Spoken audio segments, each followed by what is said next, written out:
Welcome, welcome, welcome. The Hawkeyes with a 24-10 defeat of Wisconsin. And the defense continues to prove why this is a national championship caliber unit and the special teams not far behind. We've got people waiting on hold. The caller that just called in, I'm going to put you on hold. I know people are going to ask me, why am I wearing a referee shirt here? I don't really know. I just kind of had something come across me, and I thought, you know what, people would like to dissect what I wear. Last week I had people complaining because I didn't wear Iowa stuff to West Lafayette, and I'm just like, okay, whatever. The officials really weren't that big of a story. There were a couple of questionable calls in this game, but overall, didn't really seem to be a problem. The weird spot for Wisconsin on their own side of the field, I believe it was third quarter, was odd. Found that interesting.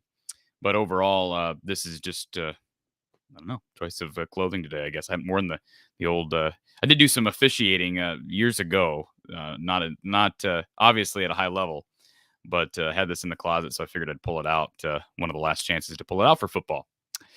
We've got a couple of different ways for you to interact with the show this evening. We've got just under 200 people on. We're, of course, simulcasting this to two different Iowa football channels, from the Hawkeye of the Storm and Iowa Football at the Voice of College Football, our sister network, which, of course, is brought to you by Mark Rogers, the Voice of College Football. Certainly check his work out over at the Voice of College Football. He's got a live call-in show coming up this evening after all the action is over as well. We've got Coach Patterson coming very soon. Coach Patterson is en route back to his home base to join us. Each and every week, we have Coach P, who provides excellent insight. If you're just now finding this channel, thank you for being here. And please give us a like before we get to the substance of this channel. Hit that little thumbs up button. Certainly helps the channel to grow. And if you want more Hawkeye content, the more viewership we get, obviously the better chance we have at being able to grow and attract sponsors and be able to continue to give you great Hawkeye coverage. To our caller that just hung up, I told you I was putting you on hold. You got to be patient.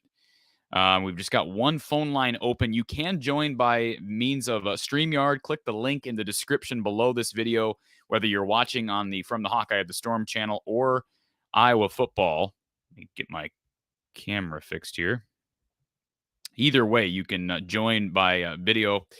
You can be off video, or you can call in. But again, just one phone line open at a time. Please let me know in the chat, those who are waiting to hop on by StreamYard. If you want to wait for Coach Patterson, please let me know. I can certainly take a call later, but you'd be thrown to the back of the line, of course. So please let me know in the chat, as Ryan already has, that he wants to talk with Coach Patterson. We'll start out with Pugmaster and the super sticker from Pugmaster. Thank you, sir. Appreciate that.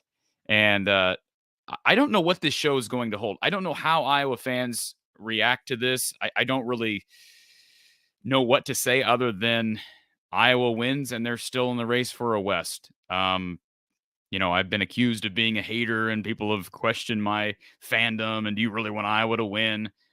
I'm not going to say anything negative. All right. I'm just going to go with it. Right. They won by 14.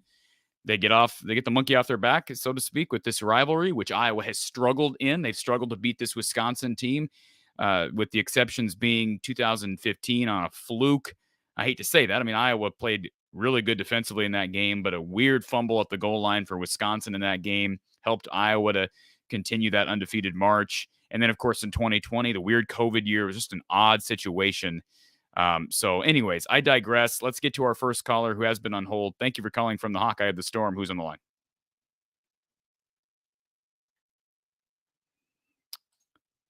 Hello, Corey. caller. How are you doing this evening? Hey, how you doing, sir? I'm doing good. How about you? You are not the caller I thought you were. Have you been on hold? No, I have not been on hold. Darrell I just called in. Darrell MVP skipping the line. What you got, Darrell MVP? Well, today was a great day for Iowa. They beat Wisconsin. They're tied for first place in the West, I believe, with 3 other teams. Corey, is this a good thing? Because I know a few weeks ago there was a lot of talk about firing Brian Ferentz. But if they win the Big Ten West, it's going to be doubtful they make a move at the offensive coordinator position. So what are your thoughts about that?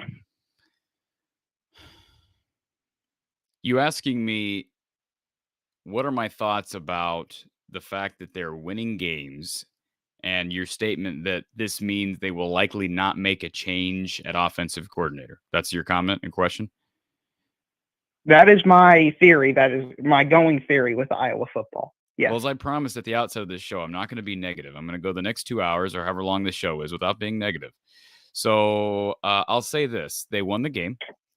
And do I believe this gives Kirk a better opportunity to keep his staff in place without backlash from donors and fans? The answer to that question is yes.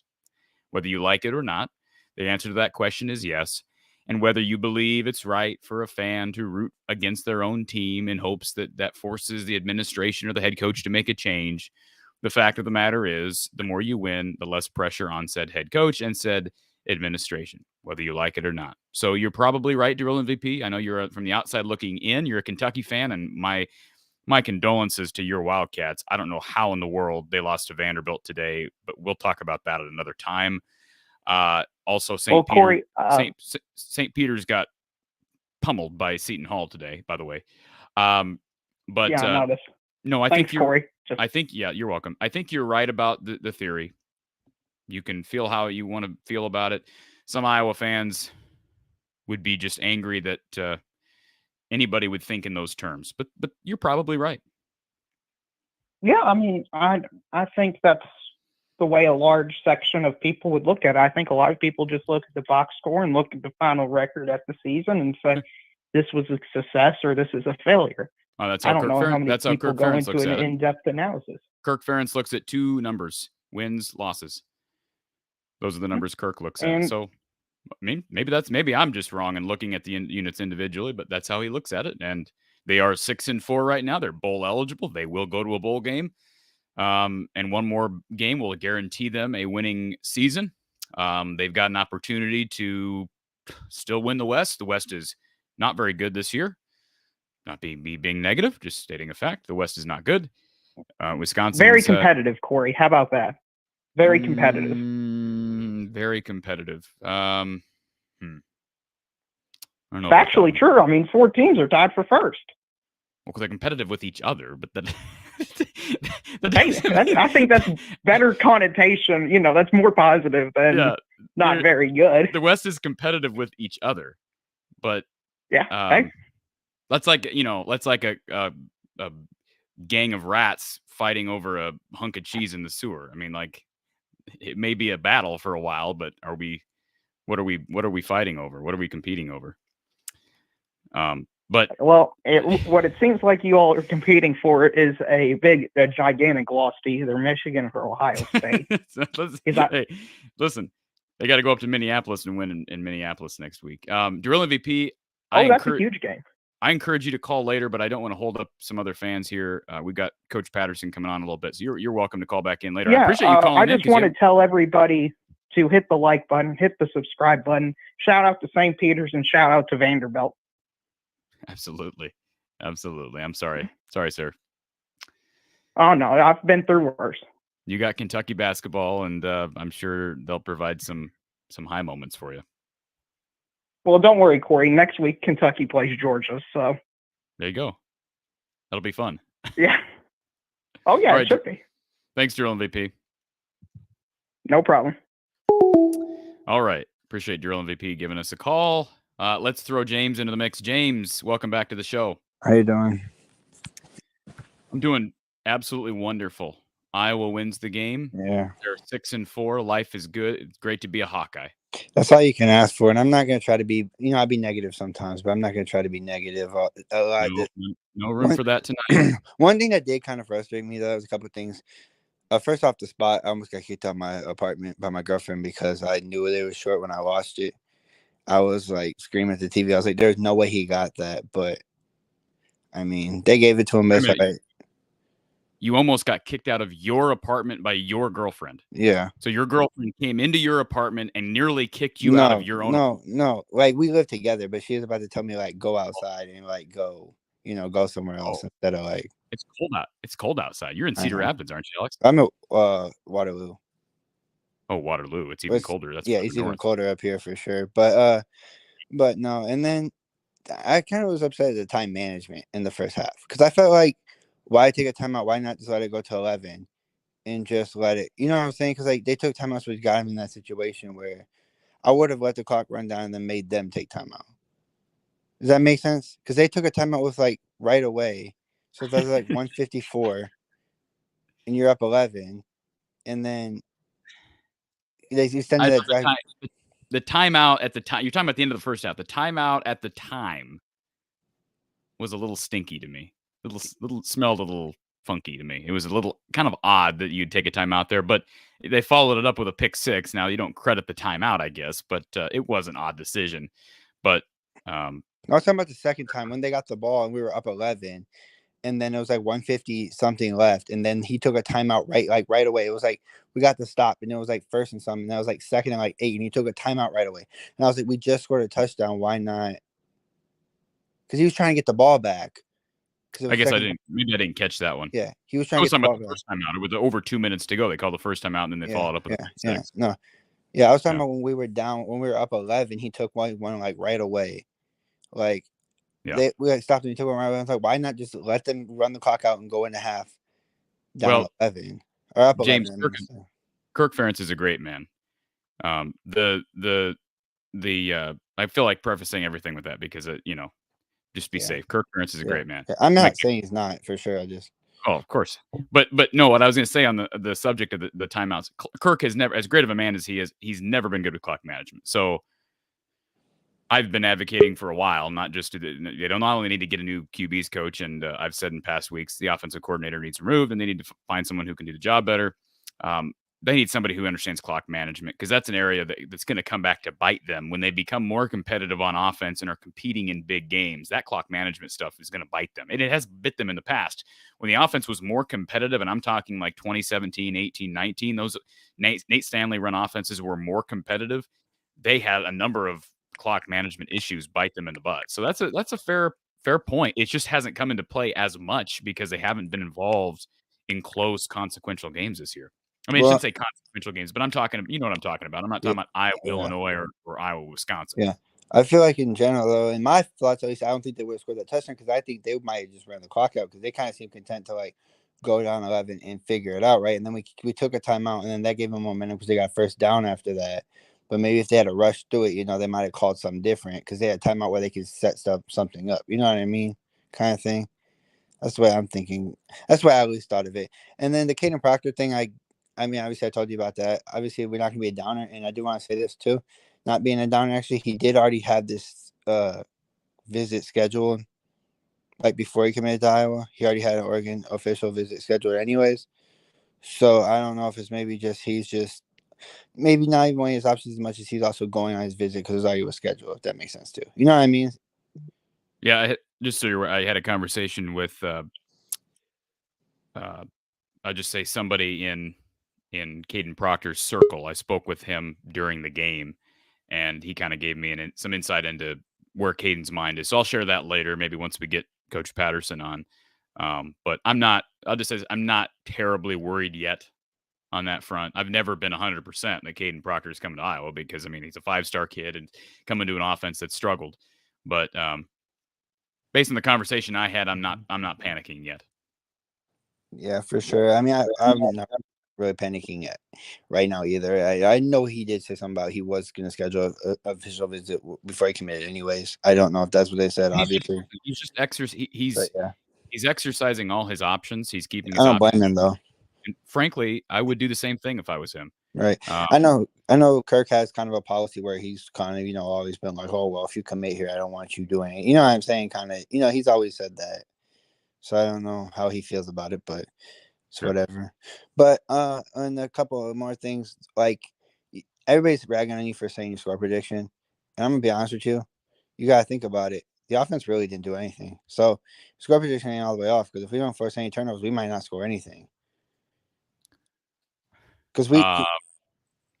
Am I like I'm not trying to like be a downer, but like we got the ball in the 18. Why gotta be a hater? Why gotta be a hater, James? Why can't you just enjoy the win? Because I want a Big Ten championship if we're gonna get there, and then it's not gonna happen with this offense. But I'm not trying to be like a hater. I just like.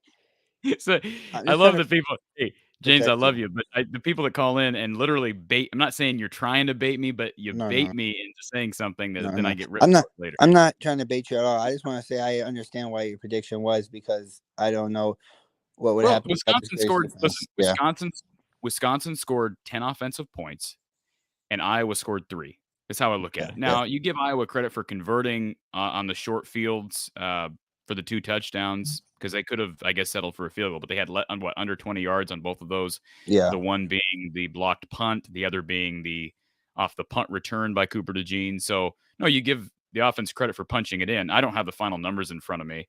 I just got the box score, in fact, as I was just saying that. Let me pull up the final numbers for anybody who does not have them.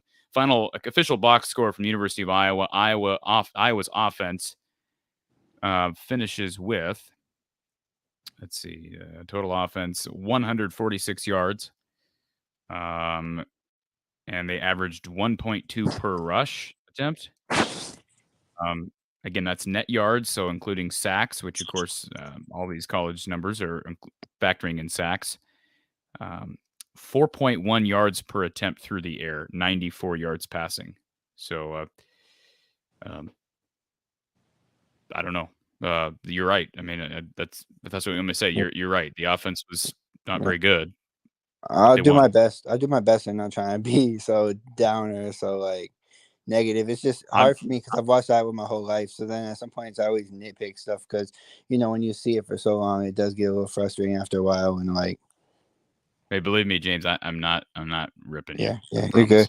You're good. But I feel like we're on the right track. At least I agree with you earlier when you said this is one of the greatest defenses that he might ever have, just because like what they can do all together, like. As a unit, they're probably one of the better units he's had. Like everybody's playing together with each other. I think it's the best defense. I think it's probably the best defense Phil has had. Yeah, for since sure. He's been here. We'll see what happens because if we win out, we have a chance at the Big Ten championship game. So that's all you can kind of focus on right now, and we'll see what happens. Obviously, Minnesota is a big one, and I told my friends I was like, out of the 4 trophy games, obviously the one I won them all, obviously, but the one I would sacrifice if I had to sacrifice one is the Cy Hawk Trophy. I'd rather have the other 3. I'm from Iowa, so for me, I want to see Iowa State be a little successful just because, like, I know some of the players are from the state as well, and I want to see them be successful, if that makes sense. So, like, if they beat us sometimes. But, like, if I had to sacrifice one, I feel like it'd be the Cy Hawk Trophy because give me the conference trophies. Those mean more when it comes down to, like, the realm of where you're at. You know what I mean? in my I'll eyes. take them all for a Big Ten trophy. How's that? Yeah, I would too. Win a Big Ten championship. I would too. I'll switch them all out in a heartbeat if I had to. But I hope you enjoy your night, and I'll be here all night. And I want to say one more thing. First off, I know he hasn't been around, but Hawkeye Howard's been like one of the long ones too. So obviously, if he's pops his head in here, I just want to tell him that obviously we all praying for him and hope he gets better and hope that he just gets better every time. And Adrian Martinez, I know we were going after him in the transfer portal. I won't turn the game on. He did just come out the game, so I don't know how that affects Kansas State. But good stuff, James. I appreciate you calling as always, sir. Yeah, bye. Thank you, sir. All right. We've got a bevy of callers here on hold. Want to get to Super Chat real quickly from Berger. I believe this is Micah. I don't remember names here. Let this sink in. Our average offensive drive was 4.6 plays for 8.4 yards. Longest drive, 39 yards, but we won and Kinnick was full, so no changes. He said it, not me. Let's move on to Alex, who's been waiting on hold. Alex, welcome back. Welcome. How are you doing, sir? Wonderful. I'm wonderful. It's great to be a Hawkeye. Yes, sir. Before I continue, so last week I came on the show and made a comment about the announcers. I actually went back and rewatched the game. They weren't as bad as I said. It was probably my fandom just trying to getting in the way of that a little bit. They weren't bad. That's on me. I'm a man. I admit my mistakes. You say not to be negative, and I'm going to do the same. But I will mention two things. The refs, if you had mentioned at the start of the show, the refs were questionable that when Wisconsin was deep in Iowa territory and Braylon Allen, I thought he was short by at least a half a yard, if not more, and they automatically gave him the first down. And didn't, I'm surprised Kurt didn't say, hey, we need to review that, because I know college coaches have one review, and if they win it, they get a second one. So, but regardless, I think Iowa got the ball back on. I think they punted, and that's when Cooper DeJean got that big return, if I remember that series correctly. And then that touchdown that Caleb Johnson should have gotten, but they called it dead pretty early. And I only bring up those two things just because. Good, we got another wide receiver. I just saw you pop that on the board, so I think that's something that we truly need. Yes. And it's but I only mentioned those two things because sometimes those two calls can be game flipping calls. So but at least we got the touchdown and we kind of, I guess, rallied from that. And then, Jack Plum got severely exposed today. I felt like all the sacks came on that side of the ball. I mean, the offensive line didn't play great, but you got to think of this offensive line has not played good all season, and Wisconsin's D line has played extremely well. And you had brought it up in your earlier show this week, I believe on Tuesday or Wednesday, that this offensive line has struggled against a 3-man front, and they got a sack only rushing 3 guys. That's not good. Well, and let's remember too, Don explained it on Wednesday, that 3-4 front. I mean, it's hard to know where pressure is coming from, and you're right, Plum struggled mightily. There was a play in the first half where Connor Colby got just absolutely rocked. I mean, just destroyed right off the snap. I think my biggest concern right now, Alex, is that these last 2 weeks, and I had produced a segment from one of these shows about the Northwestern game potentially being smoke and mirrors. I think the concern right now is that these last 2 games were smoke and mirrors. Because the offense didn't do anything today. I mean, they didn't do anything. I mean, I'm not ripping them. I'm being positive. Everything's great. Great to be a Hawkeye. But the offense did absolutely nothing today. And so, I mean, Don Patterson was pretty outspoken on Wednesday about how bad that Purdue defense was. And we know the Northwestern defense was bad. So I hope that's not the case. But today's performance, they gave up 6 sacks, under 200 yards of total offense. And again, just unbelievable effort from Cooper DeJean, from Deontay Craig, who had an unbelievable game. Joe Evans played really well. Noah Shannon's having an unbelievable year. Logan Lee's playing his tail off. Jack Campbell, that whole defense is you can say everybody on that defense. Castro, they're all just that's why I think this is the best unit Phil Parker has had. Yeah. So now I guess switching to the positives here. Cooper DeJean, I think he is going to be the next, is it too early to say he could be the next like Desmond King type character, type guy that Iowa has had, just a really shut down corner guy who has just an eye for the ball. It's something I saw. Maybe one more maybe negative thing. Torrey Taylor's kind of struggled these last couple of weeks. He did have one good punt that it was down at the 1, but he's had some struggles. And I know it was a little windy last week, and this week it was not as windy, but it seems like he struggles in cold weather games. I don't know if it's anything, if that has to do with anything, but well, the only thing I would say on that, Alex, is if there's a positive that comes from because I agree, Torrey Taylor has not been the same since the bye week. But if there's any reason to spin that as a positive, he may come back next year. Yeah. I was thinking heading into the bye week, I was thinking he's good as gone. And he's older too. So, I mean, but punters can last a lot longer in the league than your average athlete. So that might make him think, hey, I may need to come back and prove myself for one more year. I don't know. That's a positive way to spin it.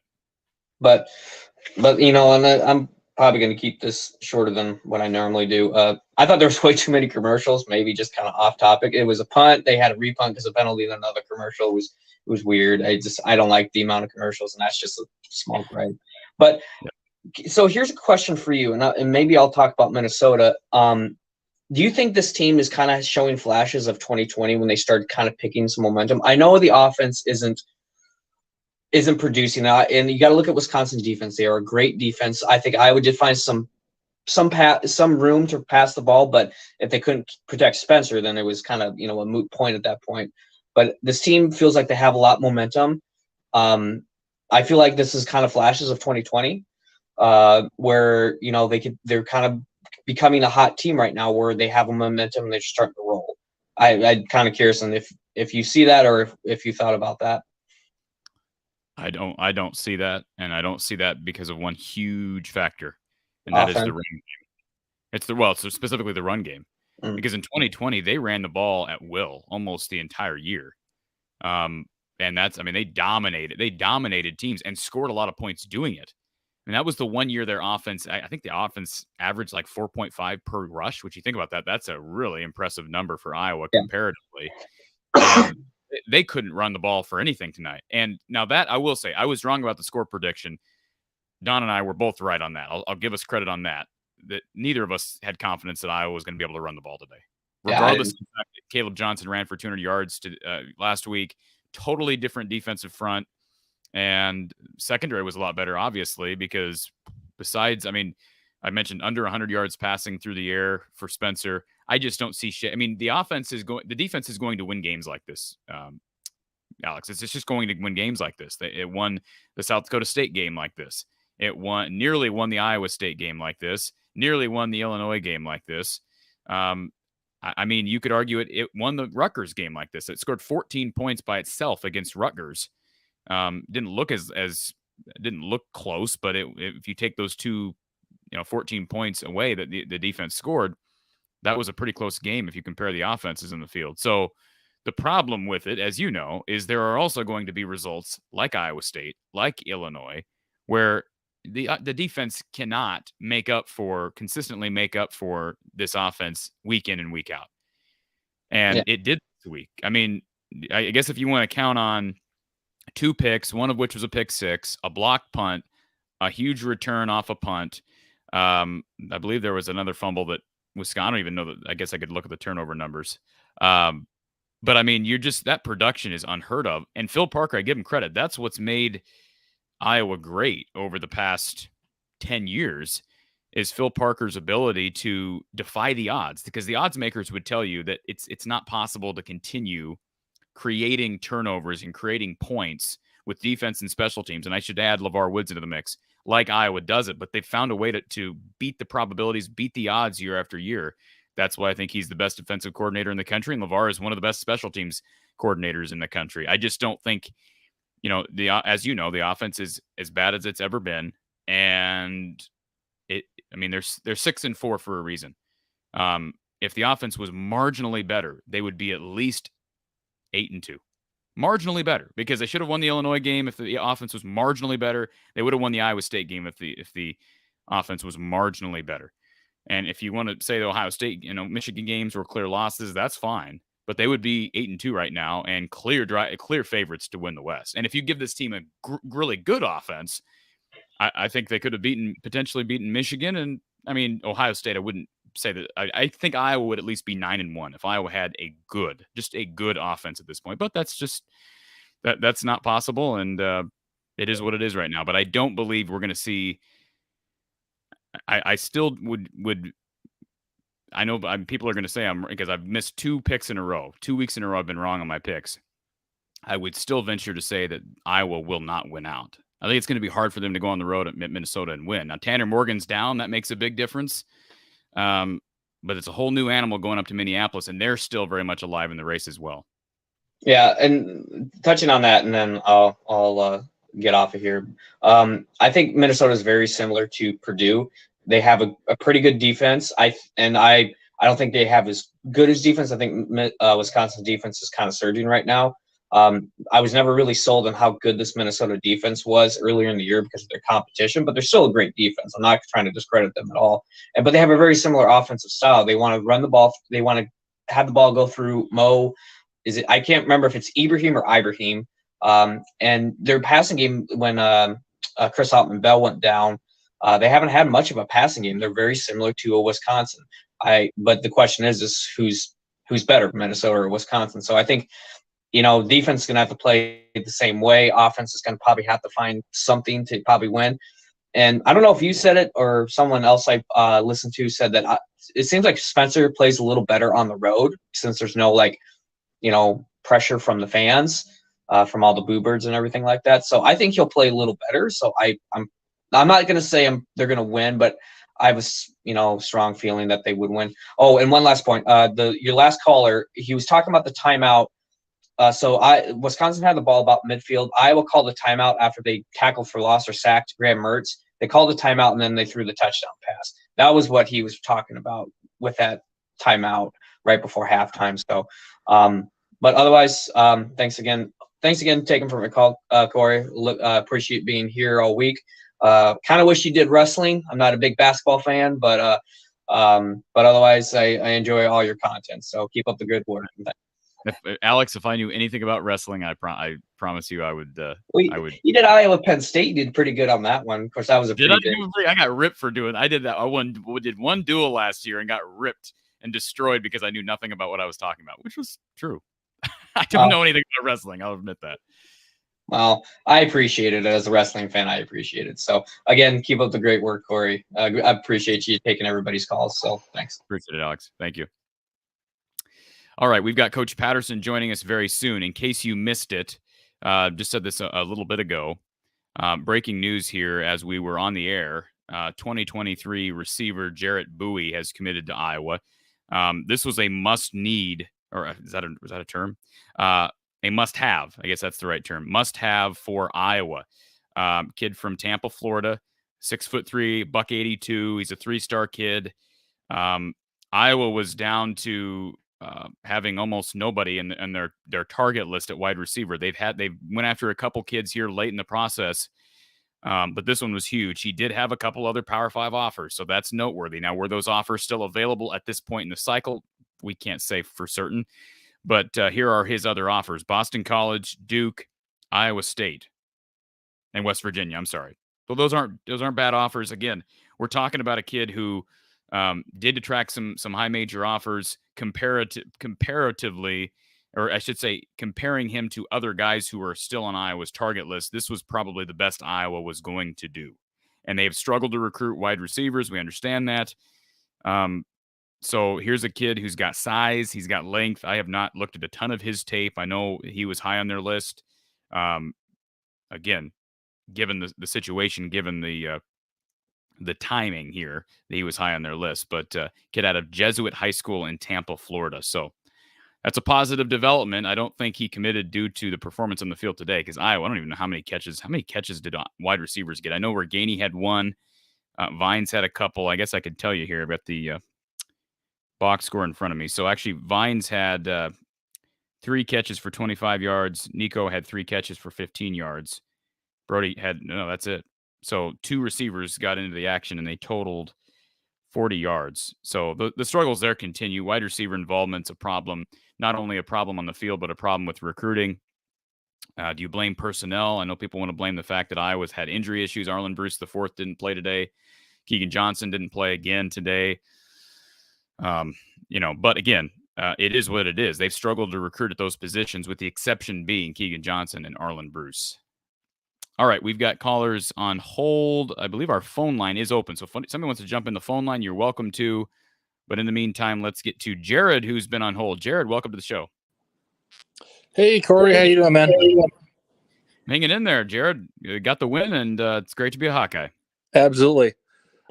Just a real quick question. Maybe I missed it at the beginning of the show, but the referee outfit, what is the significance there?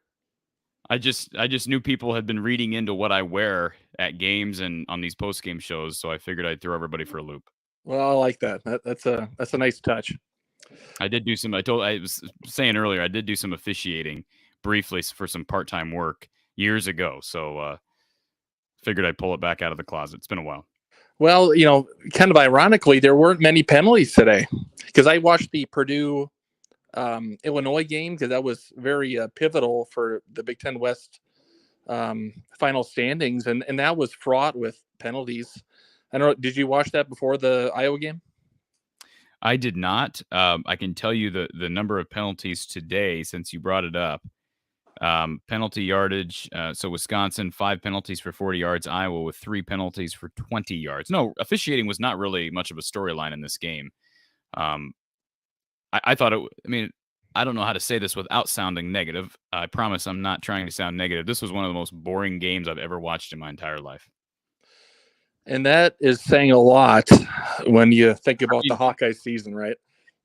Was it exciting to you, Jared? I mean, I'm happy they won, right? You got to be happy they won, but one of the most boring games I've ever seen. Well, yeah, yes and no. I mean, I've mentioned this in the past, and probably no one remembers, but I'm a UW-Madison alumni who grown up in Des Moines. So I grew up as a Hawkeye, and I like both teams. So it was kind of a bittersweet outcome no matter what for me when this game happens each year. But I knew it was going to be a rock fight. And I knew, whoever made the least amount of mistakes and penalties was probably going to win. And that turned out to be Iowa, of course.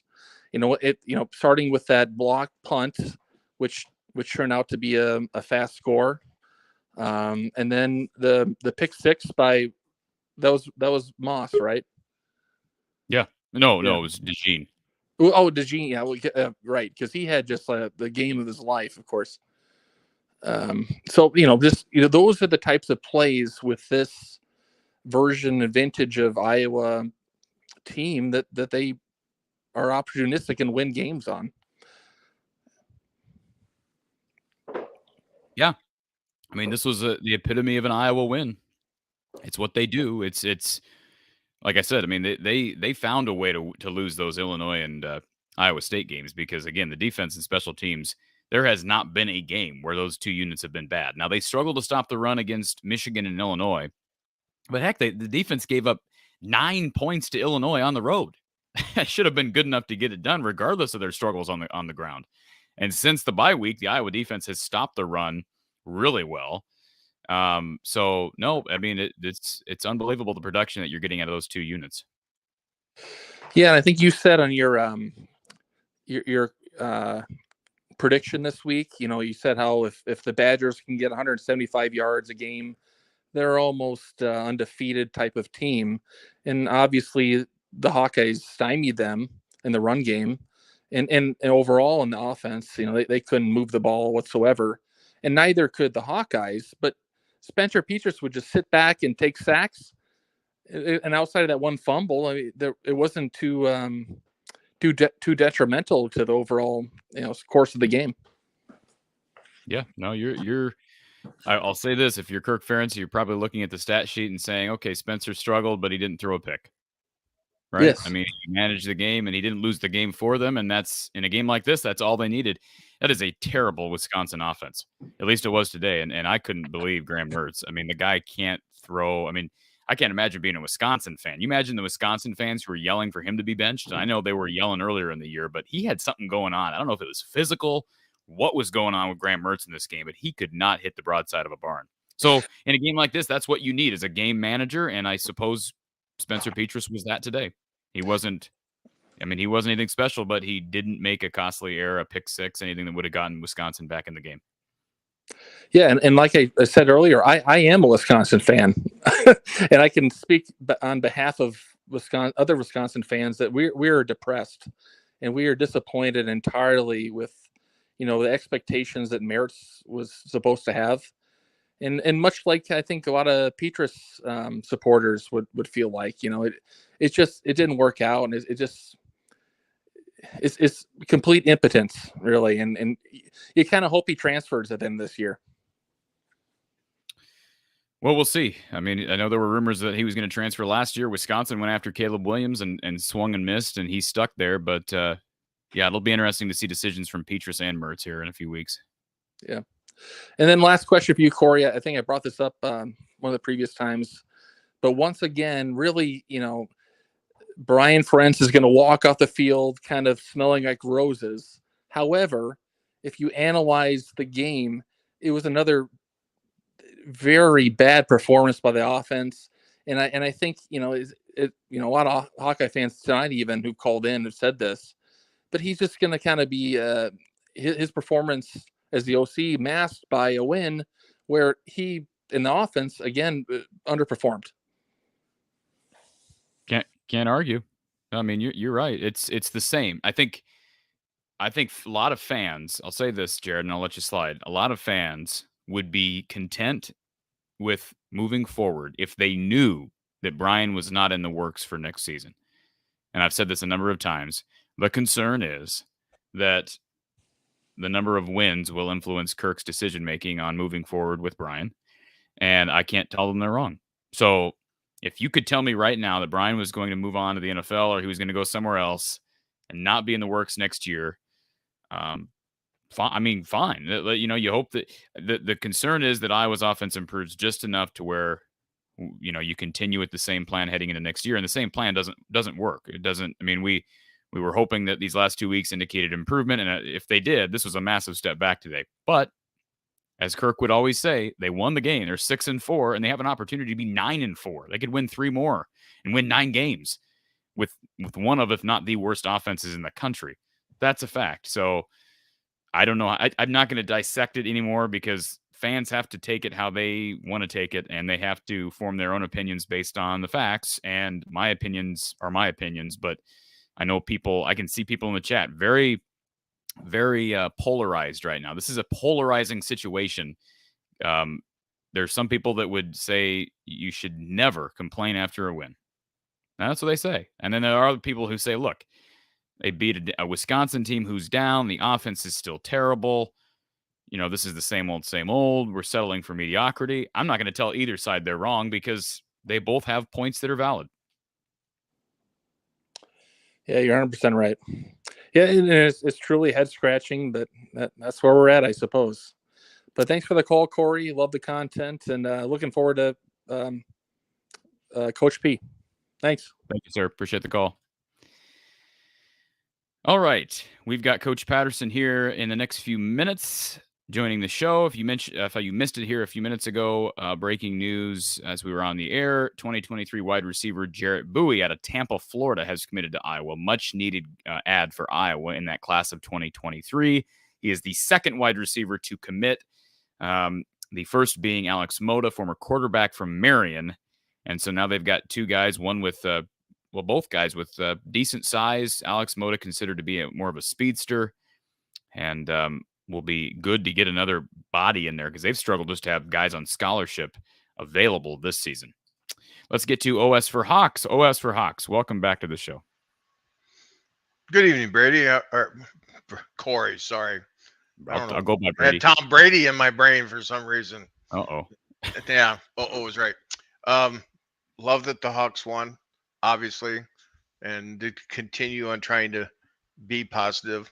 One thing I'd like you to ask Don when he gets here, Coach Don, is about the touchdown pass And I'm just curious if he thought that it was obviously it was missed, whether it was Quinn Schulte at safety or if that was Yeah.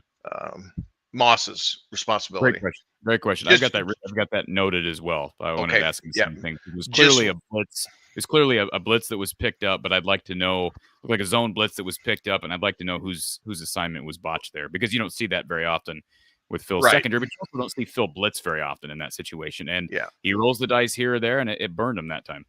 Yeah, I just remember that Moss made a move towards the crossing pattern coming underneath, and in that play, just that. Second thing, and like I said, I would be overly negative, but the offensive line continues. That's our weakest link as far as I'm concerned.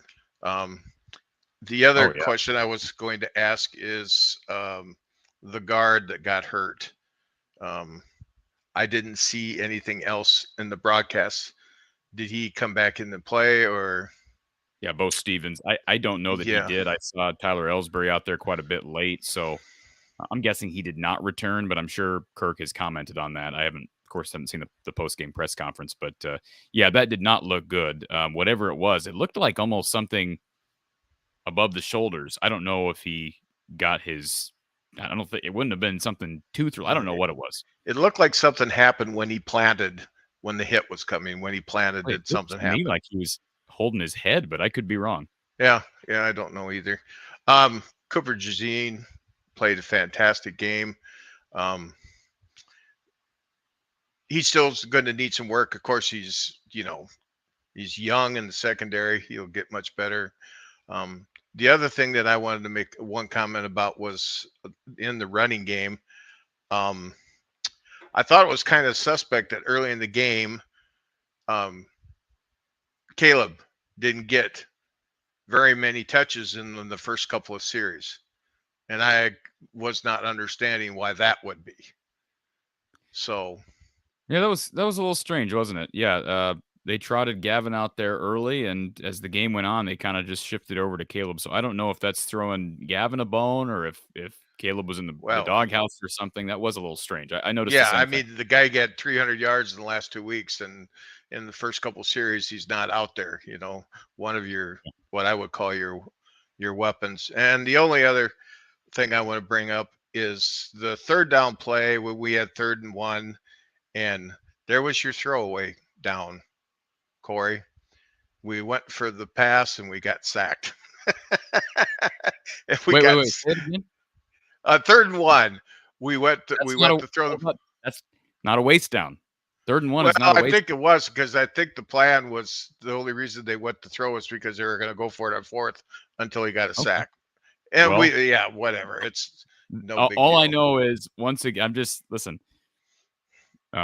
Positive Peter here, but they had 2nd and 1, and they ran, and then they ran a play action play on 2nd and 5 and took a sack.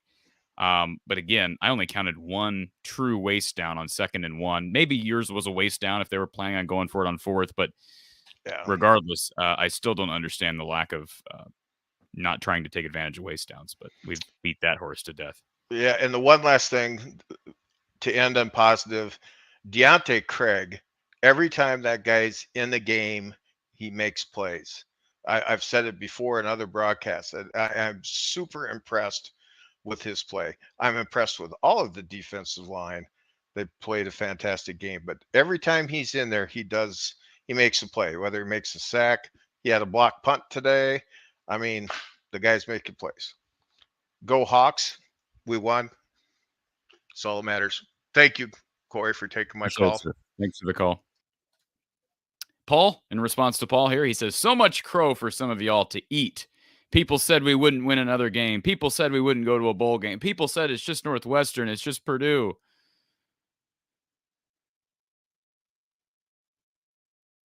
Okay. Thanks, Paul. Appreciate the comment. And fans like Paul are the reason that, well, it's just thanks, Paul. Appreciate the call or the comment. I don't know what to say to that, Paul. Good on you. Let's go to Luke, who's been waiting on hold for quite some time. Luke, welcome to the show. Hey, go Hawkeyes. What a win today. You got it, sir. How are you? Obviously it's been a tough season. And as you mentioned earlier, you win those 2 games, you're possibly 8-2. The offense has been really tough this year. But we do have a great defense and special teams. So it's a huge win today. We're 6-4. We're still in the Big Ten West. I still think that the staff needs to get, into the transfer portal. They need to, get national image and licensing deals going. They're a little bit behind on that. Will Brian save his job? Who knows? I think Iowa will probably win out. Not easy, but Iowa wins ugly. And the offensive coordinator, from Craig Davis to Ken O'Keefe or whoever, has always been in the doghouse, and that's with Iowa, because Iowa's offense has never been that great. They play everyone kind of close, and I don't know why he would have put his son in that position, knowing that if he wanted to help him, he should have made him the associate head coach. I think it's been so rough, and the media's been tough. I still think they'll make a move. The question is, can Brian get a job somewhere else in the NFL? Especially with the lawsuit still kind of hanging out there. I don't know if that's been officially finalized. That's kind of the elephant in the room. No one really wants to talk about that. But I mean, 6-4 is really good with an offense that's really bad and a quarterback that's very average. All good points, Luke. I will challenge you on one point. We've talked about this before, but the numbers would indicate that since Brian has been here, the offense has gotten worse. So it's not just a matter of the offense is never good. You're right. It's rarely good. But there were good years under Ken O'Keefe. There were semi-decent years under Greg Davis. There have not been any good years under Brian. But fair point that you made. Why put your son in that position? He's a former offensive lineman, and I've never really pondered that, because one would think that maybe Kirk could have elevated his son through a different means. He certainly helped his case getting a job at New England, and the organic elevation up for Brian didn't really occur there because he jumped back to Iowa, and that everything was sped up as it relates to his career. And one could argue that he would have been better off taking things slow and earning his way somewhere else, because the problem is he's always going to have the stigma of the OC that became an OC at Iowa because of his last name and, sported one of the worst offenses to ever play at Iowa. So those are all valid points. Yeah, it should be interesting because they're probably going to finish strong, and coach is pretty stubborn, and obviously he's in a very strong position with the university and a buyout or anything like that. And he's a legend and deserves a statue, and he's winning at a very hard place to win. He's not in the South. He's in Iowa. It's tough to get people to Iowa. Iowa's a very small state. Iowa has very little population. It's hard to recruit there. So he's doing a great job. But I still think that he'll need to bring on like some type of offensive consultant, or he'll have to move Brian somewhere else, just because the noise has been so loud. So I still think that'll be an issue. Also, one thing that the media never talks about is obviously they talk about nepotism with Brian, but they never talk about it with the basketball team. And there's been a lot of that going on with the 2 sons. And if you look at the history of Keegan Murray, who was a lottery pick, he backed up both McCaffrey boys for a while and rarely played, and showed quite a lot of talent early on, and still backed up those both sons. And no one really talks about that. I know it's switching topics, but it's a subject that doesn't come off often. And then last year, Chris Murray didn't play much either, and both McCaffrey boys played ahead of him.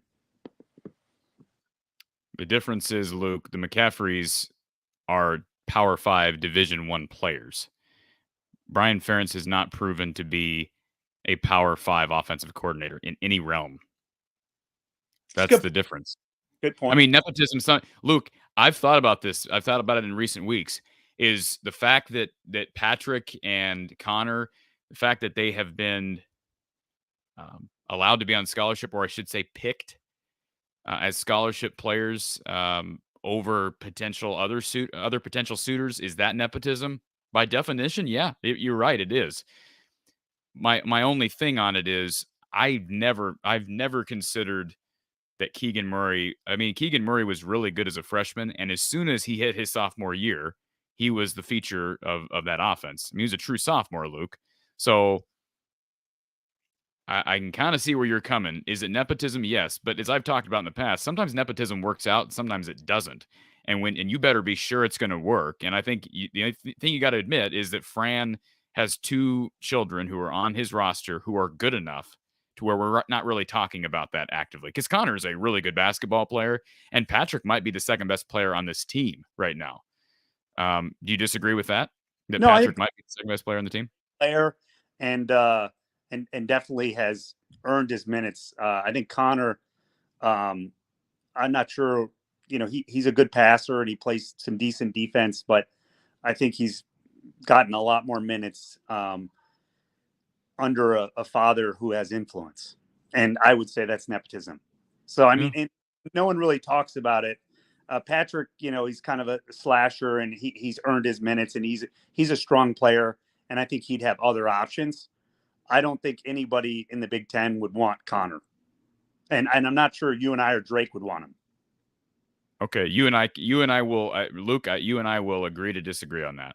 I mean, that's strong, but I really believe that. I mean, he's a good passer, but when you have Luka Garza, you have the Player of the Year there, and you couldn't really, you had a future lottery pick. He was a true freshman riding the bench, and then Chris Murray never got any playing time too. So I just felt like it was quite obvious that those were star players and that his sons were, kind of getting more minutes. And I don't think Brian, I think Brian definitely deserves some criticism, but the basketball team deserves some of that. And the football team's had a lot more success than the basketball team over the last 10 years. They have not been to the NCC. They have not been to the Sweet 16 since Tom Davis left in 1998, I believe. So, a couple things, Luke. This is a real tweet from Brett Behrens, who is a media guy for WCIA. This was at the most recent Big Ten Media Day. Illinois coach Brad Underwood was asked what other Big Ten player he would want on his roster. His pick was Connor McCaffrey. That's impressive. I'll eat crow on that. I strongly disagree, but he's a Division I coach, so I'll give him kudos. I'll say this, Luke, you're right about one thing. Fran McCaffrey's got to get to the Sweet 16. There's no question about it. And I think he's got a roster to potentially do that this year. And to argue the other side, though, Kirk hasn't won a Big Ten championship since 2004. So it's been 18 years since he's won a Big Ten title too. So I can see it both ways. You can make the argument both ways. Yeah, but they were one play away from making it to the Final Four. I mean, essentially, the game. I understand. If they get that play, different format. Iowa was in overtime 3 years ago against Tennessee, 1 5-minute period away from making the Sweet 16 in 2019. You see what I'm saying? I mean, you can argue it both ways. I'm not saying that you're not right or you are right. I'm just saying I can see it both ways. You're in the Big Ten championship game against Michigan State in Indianapolis. You're one play away from winning that. Now that year you go out and you go to the Rose Bowl and you play Christian McCaffrey in Stanford and you get throttled. Yeah. But still you're pretty close from there. And then they don't have many bad seasons, but Brian's probably got to go, or they need to kind of demote him. And I don't know how you do that. But you need to bring in some type of offensive mind to help them. But I love your show and appreciate everything you do. I'm just bringing up some takes, and I love your opinion. So that's why I'm asking kind of these hard questions. And I'm not trying to pick on anyone. I'm just, making some opinions. Luke, I always enjoy having a friendly debate, and I appreciate you calling in and for listening to the show. I do appreciate it. Awesome show. Thanks. And go Hawks. 6-4. Go Hawks, Luke. I'm happy. It's tough out there, but I'll take it. It was an winning ugly. And they're going bowling. We'll talk to you next week, Luke. Yeah. Also, the defensive back, that guy is amazing. They need to get I like that they got him in special teams now. He set up that touchdown. He was a one-man wrecking crew today. Absolutely. Thank you, sir. Appreciate the call. All right. Thanks so much. All right. We've got Randy. We've got Coach Patterson. Before we get to Coach Patterson, let's go ahead and unless Randy, nod your head if you want to wait for Coach. Nod, shake, whatever. He's going to nod. Okay, let's get Coach Patterson added to the show. Coach, welcome. I hope you've dried off. I saw there was some snow out there today. Nothing consequential. It was certainly cold. I was happy to be in a warm spot watching the game. I said earlier in the show, I'm sorry, that one of the ugliest games I've ever seen in my life, Don. But Iowa, with the score would indicate a pretty dominant win, 24-10. Can you give us your overall takeaways before we get to some questions from callers and from me? Well, you might call it ugly if you focus on offense, but if you're a defensive aficionado, you thought it was a great game because you saw good defense on the part of both teams, I think. But certainly, what's amazing to me, we had 146 yards, I believe it was, offense, and yet we had 24 points. So how do you get a point for every 6 yards of offense? How do you do that? The answer is elite defense and a stellar kicking game. That's how you get it. And an offense that did a solid job of protecting the ball. We had one turnover on the day. Of course, we were +2 there. That had a big impact on the game. Talk a little bit about Cooper DeJean and how he's evolving as a Big Ten football player. Well, it's not just that he's an athlete. He also has a knack for playing, especially for a young guy, in a really intelligent way. He just has good judgment on what to do and what not to do. And he's a solid tackler. He runs well. He's a more than capable returner. He's just a really good football player that doesn't make many mistakes. Let's get to our first caller who's on hold here. Thank you for calling Iowa Postgame with Coach Don Patterson, who's on the line. Hi, gentlemen. This is Destiny Pirate. Hey, sir. How are you? How's the great land of Okoboji, Iowa doing? I think it's pretty good, but I got scared, and I'm down in Florida catching the warmer water down here. If you guys want to go fishing, just let me know. I'd love that. Let's do it. So, Coach, I've got a question for you. I've got a hypothetical. Well, actually, I heard they were having some trouble with the buses because they're going to take the buses up to Minnesota. And they were talking about separating out the units. And here's the question, Coach. If Iowa went up to Minnesota and the bus that had the offense on it wasn't able to make it, how do you think it would be if we put that offensive or that defensive unit playing two ways? I don't think that would go very well because football is such a specialized game. And I think even the best players on defense would tell you, I'm not sure where I could line up on offense, and I'm not sure how well I'd execute as an offensive player. It is hard to imagine that Jack Campbell couldn't be a really solid tight end, though. I'll say that. And how about Cooper? We've talked about Cooper DeJean and a Wildcat, right, Don? Cooper could be an outstanding receiver, or maybe also sub in there as a Wildcat quarterback. You bet.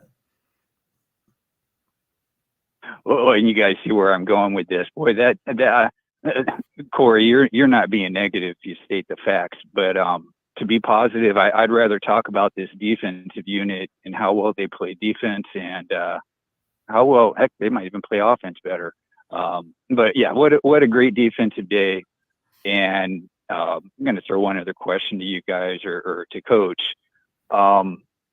if you were going to come in to a school like Iowa and you were thinking, well, what were the metrics that you wanted to improve for the next year? And I know some of this is kind of obvious and we talk about it all the time, but I'm asking more from a metrics perspective. Where would you really want to see the Hawkeyes improve? I would say for me, and then I'll let Don go. Obviously, quarterback play, we've been talking about that. The offensive line, we've understood that. But one thing that I think continues to rear its ugly head is lack of wide receiver involvement. We just got to figure out a way to get wide receivers more involved. And I understand they've been dealing with injuries and issues all year. It's ridiculous that we literally had two wide receivers with receptions today. I think that's ridiculous. And you got great tight ends here. Again, we need a better, a quarterback that can get him the ball. I understand that. But Don, you were at the game.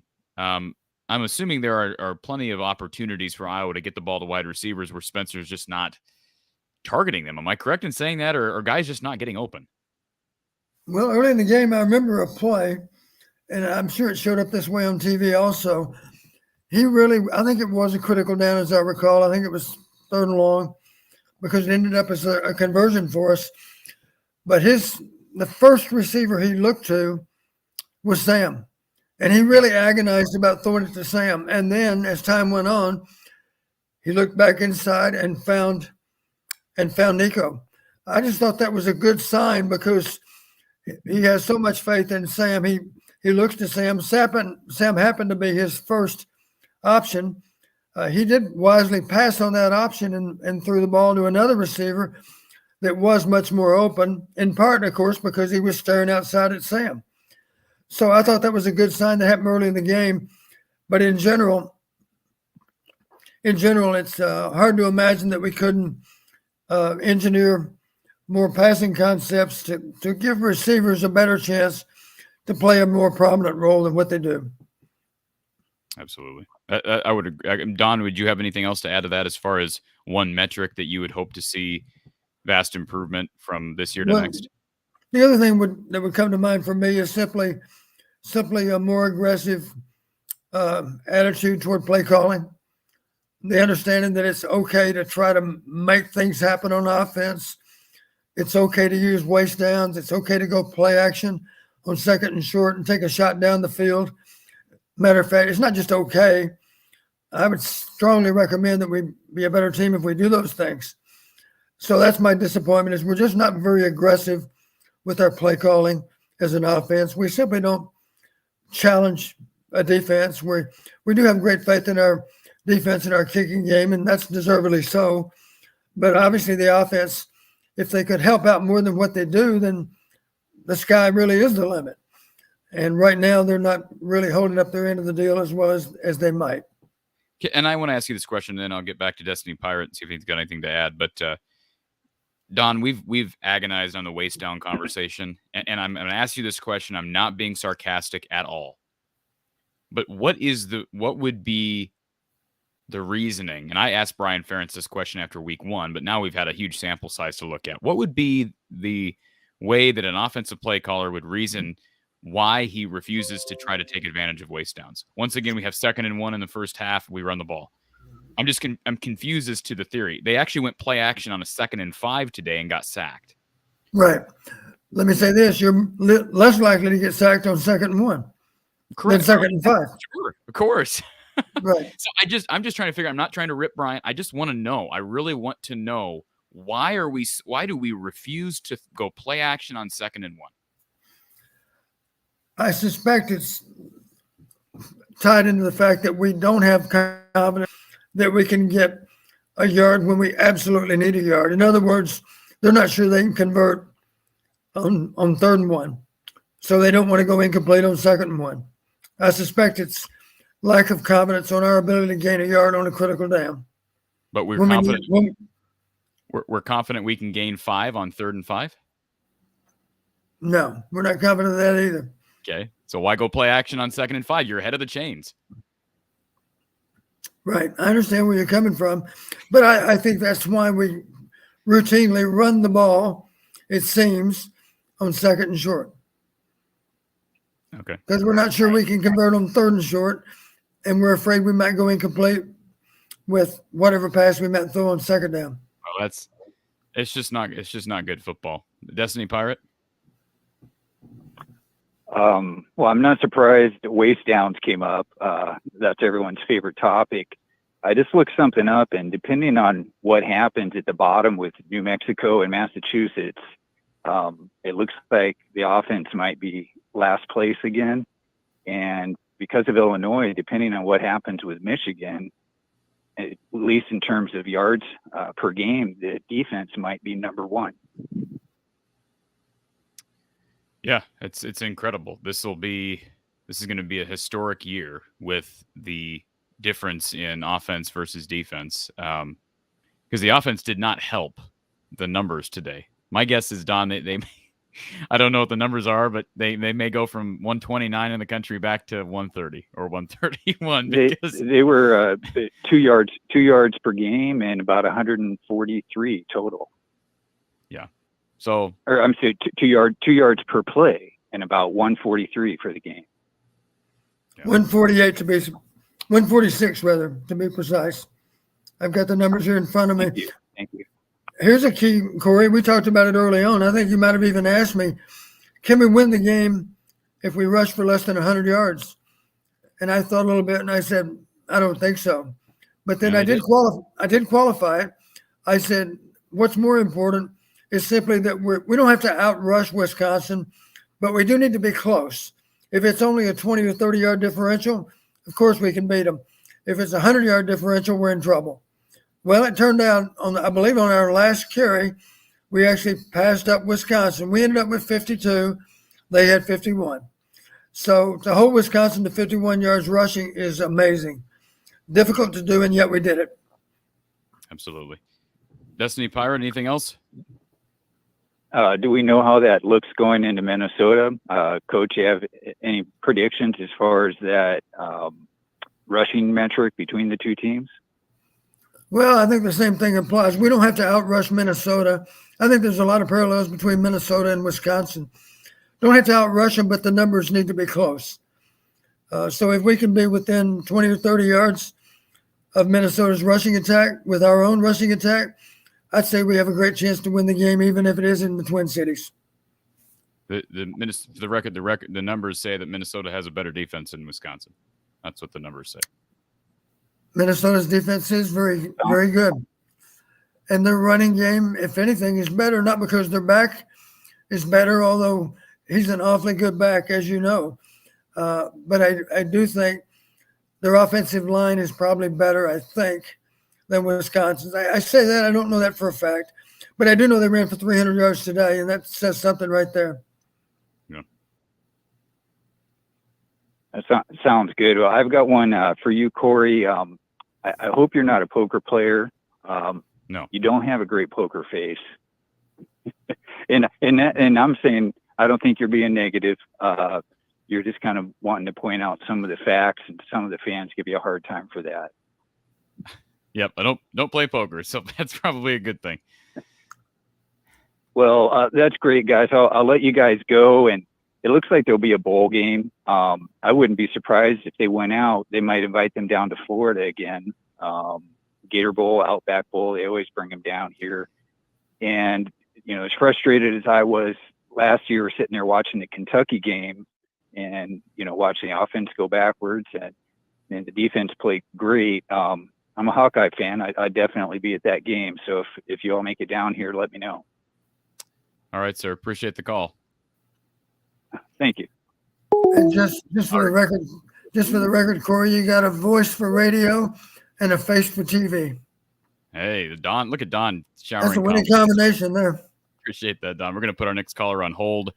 Before we get to more here, and I want to, again, thank you, Don, for being on here. And I know it's not easy, I'm sure, jumping on this show after a long, cold game, and you probably like to watch the late or the evening time slot of college football. So appreciate you being here. Do want to give a shout out to Brad Van Meter and his team down at State Farm in Des Moines.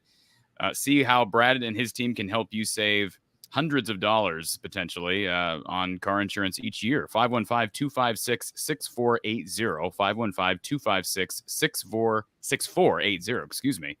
Also visit his website, www.bradvanmeter.com. Appreciate Brad sponsoring the show. Let's get to our next caller, who's been on hold for quite some time. Randy, welcome to the show. How are we doing? Doing good. We got to get you in the camera, Randy. Let's Over. Thanks, Randy. How are you, sir? All right. You're missing something, Corey. Your flag. Where's the flag? Black flag. Yeah, I got that at the Hawk Shop a few years ago, and if you get frustrated, It's annoying. you could throw it when you get frustrated.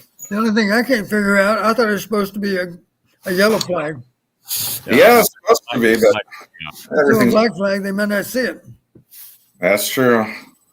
So, Randy, what do you think of the? I know you were at the game today.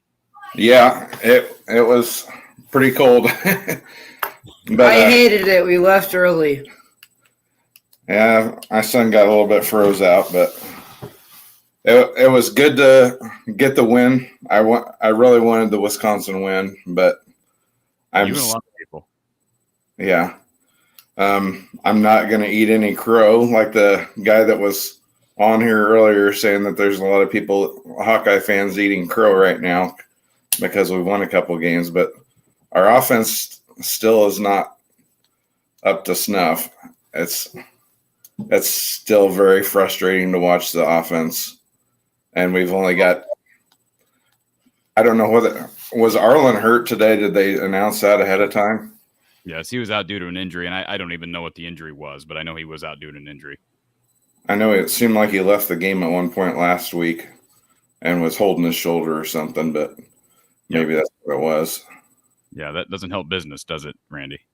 No, it doesn't. I was going to mention the Caden Proctor thing. I think people are. Yeah, let me address that because, first of all, I want to give attention. So for anybody that didn't see this earlier, yes, Caden Proctor's visiting Oregon this weekend. Okay. Don, you provide your initial thoughts when I'm assuming this is the first you knew of this, but Caden Proctor is on his visit to Oregon. Your thoughts on that, just for what it is. Well, if I was a coach at Iowa, I'd be very, very concerned about a young man that's made a commitment to me, and yet he's making an official visit somewhere else, because that suggests that the commitment may not mean as much as you would like to think it does. I can tell you this, and had a conversation with someone in Caden's family during the game, and what I can tell you, because this was exactly my thought process, Don, is that how does the coaching staff feel about him visiting? I understand this visit was scheduled prior to his commitment to Iowa, and based on the conversation I had with this individual, I would say there's not reason to panic right now, but Caden is keeping his options open. So we can use the word committed all we want, but my reaction to what I was told was they got more work to do. And I've been saying that for a while. We got when is signing day? I don't even know when the early signing day is. Sometime in December. I'm not sure. So, but based on what I was told, he is not decommitted, and he has no plans to decommit at this point. But he's keeping his options open. They want what's best for Caden. I know that's kind of stating the obvious, but I can understand, and I think Caden and his family understands why it would concern fans. Based on what I was told in this conversation during the game, I am not alarmed. I still think he's coming to Iowa, but boy, Oregon throws some more money at him, and he's maybe starting to waver a bit on his dedication to being a Hawkeye. Who knows?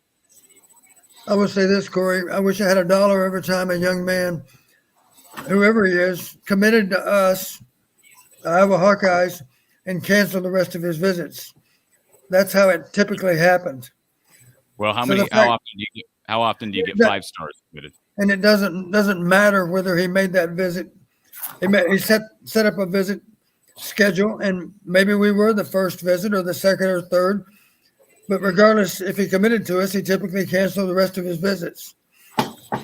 Because beyond that, it's kind of like saying, I'm engaged to be married, but I think I'm still going to go out on a few more dates here before the wedding date. It's a good illustration. Yeah. Think of it that way. Kind of unprecedented territory that you're dealing with here, because Iowa's never had a recruit of this status ever. So right. I get your line of thinking. I think if you're Iowa, you better not be prideful about this and have sour grapes over Caden deciding to go out to Oregon. I would be swallowing my pride and going out of my way to make him remind him of how special he is to Iowa. I mean, right? I mean, wouldn't you do that, Don? Would you be prideful and have sour grapes and say, well, the kid's not really committed, forget him? Or would you keep recruiting? I would simply remind him of how critical he is to our future and how much he could help us even in the very early stages of his career. It would not be hard to imagine that he's in our starting lineup next fall, right? Wouldn't be hard to imagine that at all. Not at all. Yeah, especially after today. The good news is he can see that we have a need for him. That's a good thing. How about going to the State University of Iowa, and how about being a 4-year starter? How about starting every game you played at Iowa? That would be a wonderful accomplishment. Very few players have been able to do that, but that would be something that Caden could realistically accomplish. Yeah. You think he'd be here for 4 years, Don? Maybe I'm wishful. I'd like to think so, sure. Yeah. I'd like to have all the good ones stay for 4 years, but I guess I'm not the one that gets to make that decision. Right. Randy, one other question I was going to ask, would you there's a term that gets thrown around quite a bit called complementary football. Would you say what we've seen this year is complementary football? Or it's the best version we can play of complementary football. Complementary football, frankly, would involve possessing the ball more on offense than what we're able to do. Our defense does a great job of getting on and off the field. At least they have in recent weeks. The last time I recall, an exception to the rule was against Michigan. Michigan did a great job of staying on the field against our defense. Our defense struggled to get off. But since then, you've seen Phil Parker take action. And even today against Wisconsin, we weren't afraid to roll the dice and play man free and load the box and defend the run. If we need help to defend the run, then we've held our breath and committed to doing it. And it's held up very well for us. In rare cases, we paid for it. So I'm glad to see that. That's a good development. And but true complementary football, we would do a better job of staying on the field on offense, and of course, eat up more yards and end up with more points. So complementary, at least in that we're protecting the ball well. We've turned it over how many times the last 3 games? A couple of times maybe total, not many at all. So, winning on turnover margin, if you're +2 in particular, that's going to win you a lot of games. And that was proven again today. Yeah. The defense is definitely fun to watch. It is. It is because they're so sound with what they do. You see, we talked about it before. Great defense on the part of any individual player is contagious. Other players can feed off that, and I think you see that because you see a lot of players that appear to be not impersonating, but just playing with the same outstanding performance, a guy like Jack Campbell. There's so many good examples on there. If you play like Jack Campbell, I don't care what position you're playing, that's a good thing if you can emulate him. And what about Seth Benson? And what about Cooper DeJean? And what about Riley Moss? There are too many to name. What about some of those guys up front? What about Joe Evans, who is only a spot player, but he's always going to have an impact on any and all games because he plays. What about Deontay Craig, Don? What about Deontay Craig? There are too many. That's the beauty of it all is there are so many of them. It's kind of like playing whack-a-mole. You can't knock them all in the head all at once because you eliminate one and another one makes a play, and it's hard to knock them all down. Because invariably, here's another example. What about Jack Campbell in that open field tackle over on their bench? You remember that one? Yeah, he doesn't make that space all out in front of him. Yeah, if he doesn't make that tackle, that ball's going to go a long way. Yep. So even a linebacker can be the last line of defense in some cases. And for that matter, the guys in the back end, Meriwether and Schulte have done a nice job because they don't make many mistakes. And they have such a high standard on defense. I think they truly do go on the field with the mindset, somehow, some way, we got to find a way to keep them out of the end zone. I'm talking about keep them out of the end zone all day long. Hard to do, but that's what they aspire to do, is to not allow a touchdown. And I remember how contagious Bob was playing. Everybody hit harder because Bob Sanders was out there taking people's heads off. It's contagious. It really is. Now, we did miss a tackle or two, but let's not forget that number 0 for Wisconsin is not your average back. And so he made us miss a few times, but I'm sure he would tell you those are some of the hardest yards that he's ever earned in a football game, were those yards today against Iowa. Yeah. Thanks for all you guys do. I appreciate listening to you. Thank you, Randy. Appreciate your support. Pleasure. Go Hawks. Appreciate Randy being here, one of our sponsors on the channel. Check out his artwork, certainly. Find his information in the description below this video and all of our videos here from the Hawkeye of the Storm. We've got a couple of people who are on hold. We got one on the call line. We've got Kyle and Ryan. Let's get to Kyle. Welcome to the show, Kyle. You've been on hold a while. Thank you for holding tight, sir. You are muted, angrier than a... Try it again. Oh, you are... No, you're not even muted. I can't hear you. Can you hear him, Don? No. You are, like... I don't even know how to describe it, how quiet you are. This is like the Iowa offense. We're getting as much audio from you as the Iowa offense on the football field, Kyle. You figure out your audio. You figure out your audio, and we'll bring you right back in. I don't know what's going on. The expression I remember is quieter than a church mouse. Okay, there you go. Must be really quiet. James Fox, Coach Don Patterson is an excellent person and an outstanding coach. Is that the Jim Fox that I do know? I wonder. Maybe you know Jim. Okay, I tell owe us you. who Jim Fox is. An outstanding football coach from years ago. Jim Fox coached with us many years ago, back in the 80s, I believe. My guess is this is the Jim Fox. So thank you, Jim. Let's get to our caller on hold here. Thank you for calling from the Hawkeye of the Storm, Iowa postgame with Coach Don Patterson, who's on the line. Hey, Corey, it's Ryan from McGregor. I had a call in. I had to finally get a chance to talk to Don. Hey, yeah. You Ryan, how are you? I'm great, Don. How are you? I can't complain. I'm happy. Well, that's great. I figured Corey was wearing the official shirt because of last week. I saw Old Country Boy going off on the channel, and I figured he'd have to referee some of the opinions on the chat going on. That's what it is. I should have went with that. Don, I let off and I said, hey, I'm wearing this just so people can read into it. But you're right. I got to be the referee of the people who are fighting in the chat. Although today it's been pretty good. The instigators are not instigating yet. Yeah, apparently I put a post on Wednesday night listening to Gary Close, and I didn't know about Ray LaFrance. I didn't know he was an MFL Marmac grad, but anyway, don't want to beat that dead horse. But I did put on there that we'd win over Wisconsin if Old Country Boy hit the Coe College weight room and suited up for the Hawks. So apparently that must have happened somehow. And everybody on the chat from last week will remember that discussion going on. So anyway, Don, I wanted to commend you for the fine analysis you gave several weeks ago. I think it was after the Northwestern game, on the caller that asked about the game card.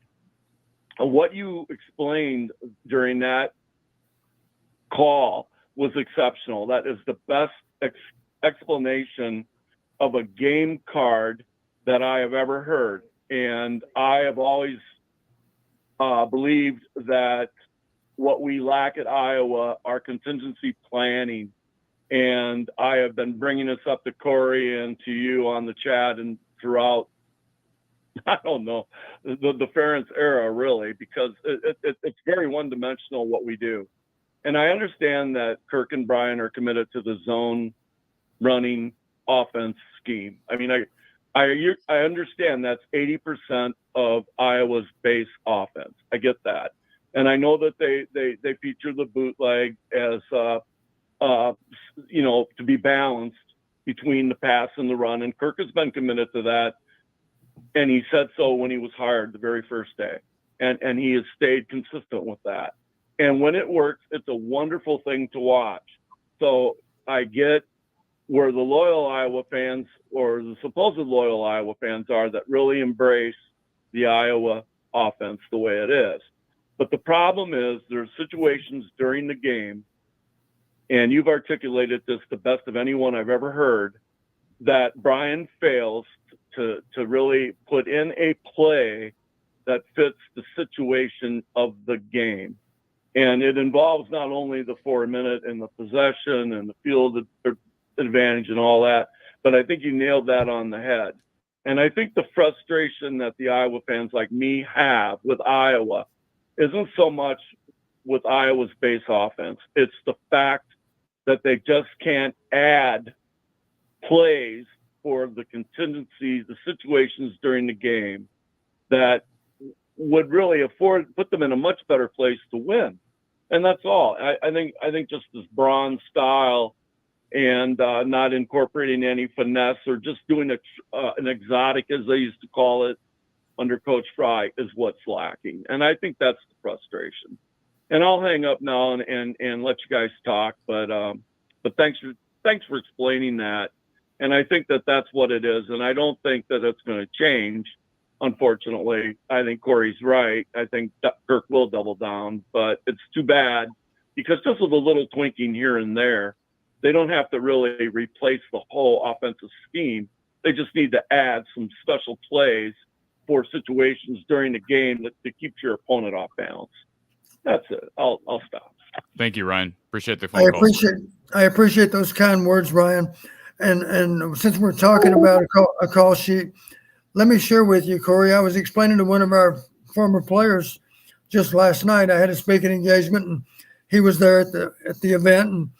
And as we were driving back, somehow we got on the subject of call sheets, and I explained to him that the thought that was put into my call sheet. We talked about it. I don't want to belabor the point, but to give you one more detail, you might recall, Corey, the problem I had. The typical call sheet is maybe 12 inches by 18 inches, and it's two-sided, right? You've got printed material on one side, and you got printed material on the other side. The thing I couldn't help but notice is it seems like half the time you're looking at the wrong side of the sheet, right? It seemed like you're wrong half the time, and you got to flip the card. And of course, it takes time to locate the back side of the sheet where you want to go. And that's why I came up with the idea. Let's make it into a book. Let's fold it in half. And then we have a front page. We have two inside pages, and then we have a back page. Well, the front page had top 10 runs, top 10 passes. Those plays did get called. You can bet on it. It also had exotics on the front page. And when you looked inside, the runs were on the left page, and there were two columns of runs. The left column was for plays on the left hash mark or toward the left hash mark. The right column, obviously, for the right side of the field. Same way with the pass on the other page. Left side of the pass list was for left hash or close to it, and right side for the right hash. On the back page, you had critical downs, third and short, third and medium, third and long, fourth and short, and then any other plays that might relate to last game plays, maybe 2-minute offense plays, things like that. One of the things I did, I figured this out after a while. Let's just talk about third and long. The typical list for third and long, if it's a really good defense, I might have as many as 8 or 10 plays on there because it might take that many to get us through the game.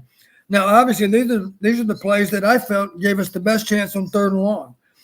But just to give you an idea of the planning for it, I would give the quarterbacks a copy of that call sheet, and I would ask them to mark those plays, those 6 plays or 8 plays, let's say 8 plays on third and long.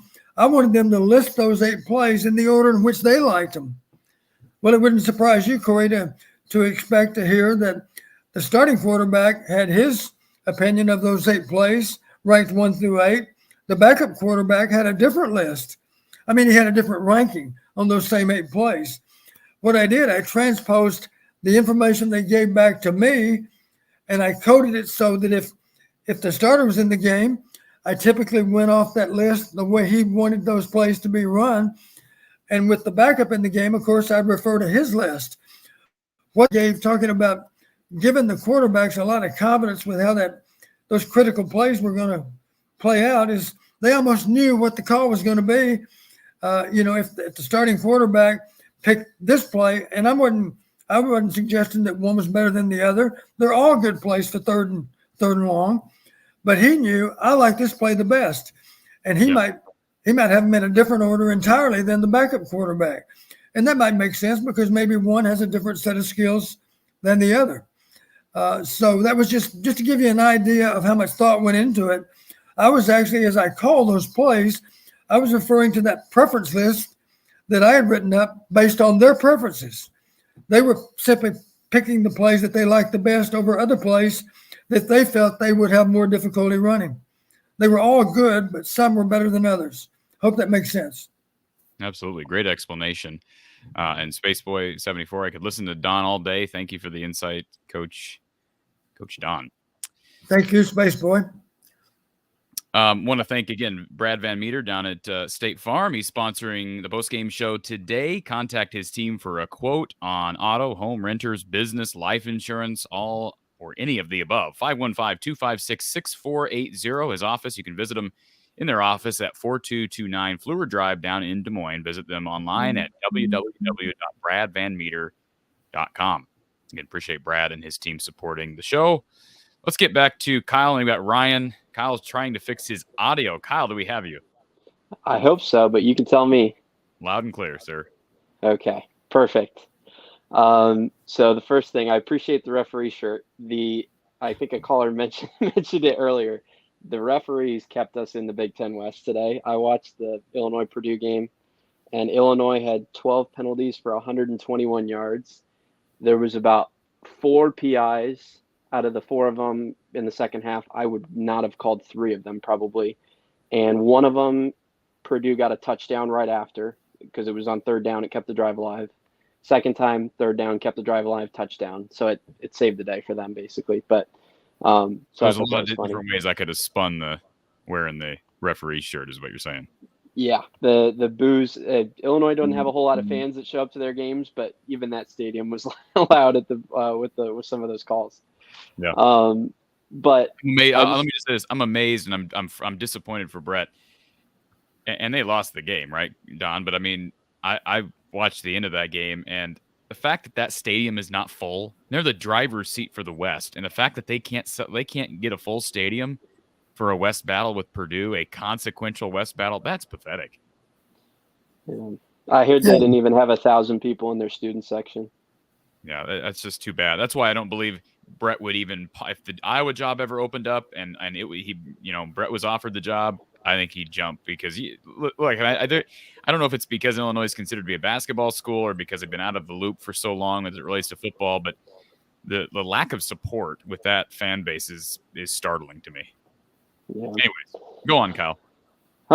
So yeah, I'm the one thing that I've been absolutely loving the last couple of weeks, and you guys have been talking about it a lot, is the defensive line, particularly against the rush. And I think it's going to be really important because I looked at the Minnesota box score from today. Without Tanner Morgan, obviously, they had 13 pass attempts for 64 yards, and they had 58 rushing attempts for 302 yards. So the improvement that we're seeing is going to be put to the test next weekend. But I was looking through some of the old numbers too. We gave up 129 yards to Iowa State, who's the 117th ranked rushing offense. We gave up 172 yards to Michigan and 200 to Illinois. And then after the bye week, we gave up obviously 66 to Ohio State, 18 to Northwestern with 7 sacks, 87 to Purdue with 3 sacks, and 51 today to Wisconsin with 4 sacks. Is there anything specifically, Coach Don, that you're seeing like schematically that they have changed? Because they seem to be they look like a completely, I mean, I know the defense was always good, but they look like a completely different unit. The biggest fundamental change, you've seen us load the box and play man coverage. we have gotten out of our base defense and any number of times, typically on critical downs, to eliminate those third down rushing attempts that do earn a first down. Our percentages have gone up in defending those short yardage critical down plays. And it's all because we're loading the box and daring them to throw. Yeah.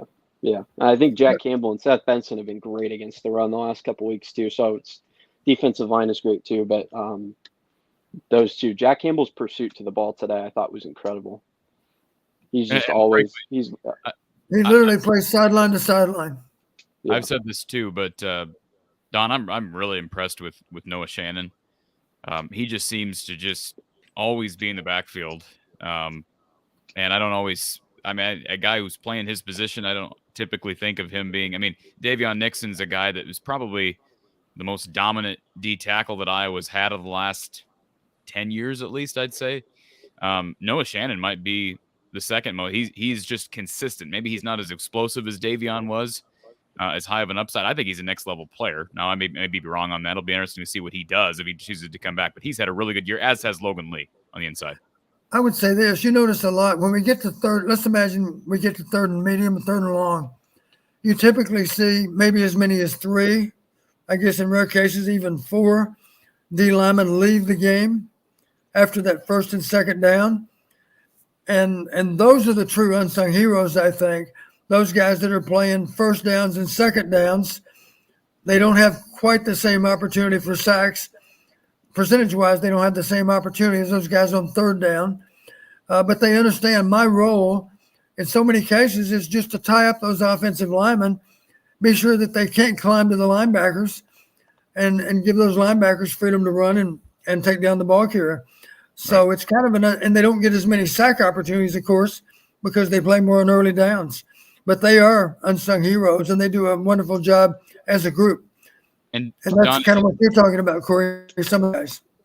And let me just ask you this, Don, because it does seem like the reason I bring it up is exactly what you just said. Typically, those guys are kind of clogging up space in the middle. But it does seem that Noah has been making more hits in the backfield and has been getting to the quarterback more than maybe a typical Iowa defensive tackle. Is there something that Iowa's doing schematically that's opening up opportunities for him and Lee, or is it just those guys are a little bit above average at those positions? Well, we are playing games. You know, there are games that they can play up front that simply are called to defeat runs.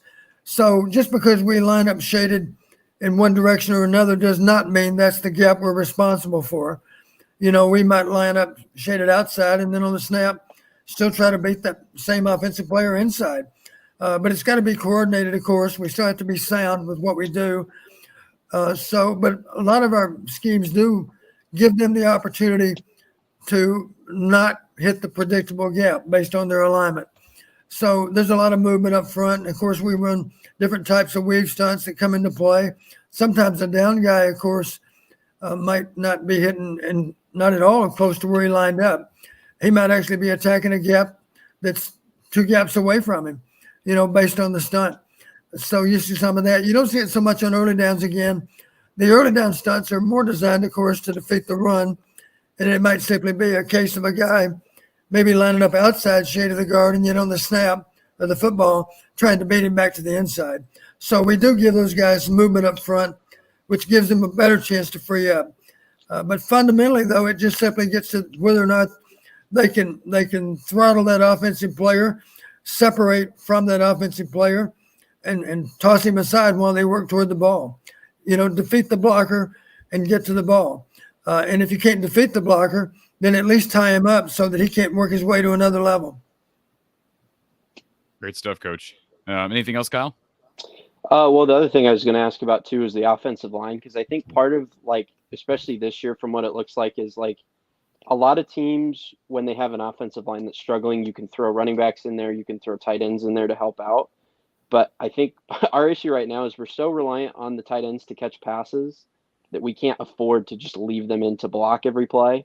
Like if we have one tight end on, you know, say on Connor Colby's side of the formation, we can't leave him to block every single play because that's like Sam Laporta is our best weapon. What would you do in that situation to help? Like Connor Colby especially was terrible today. What what would you do to help an offensive lineman in particular who's struggling really badly without using the tight ends as cover?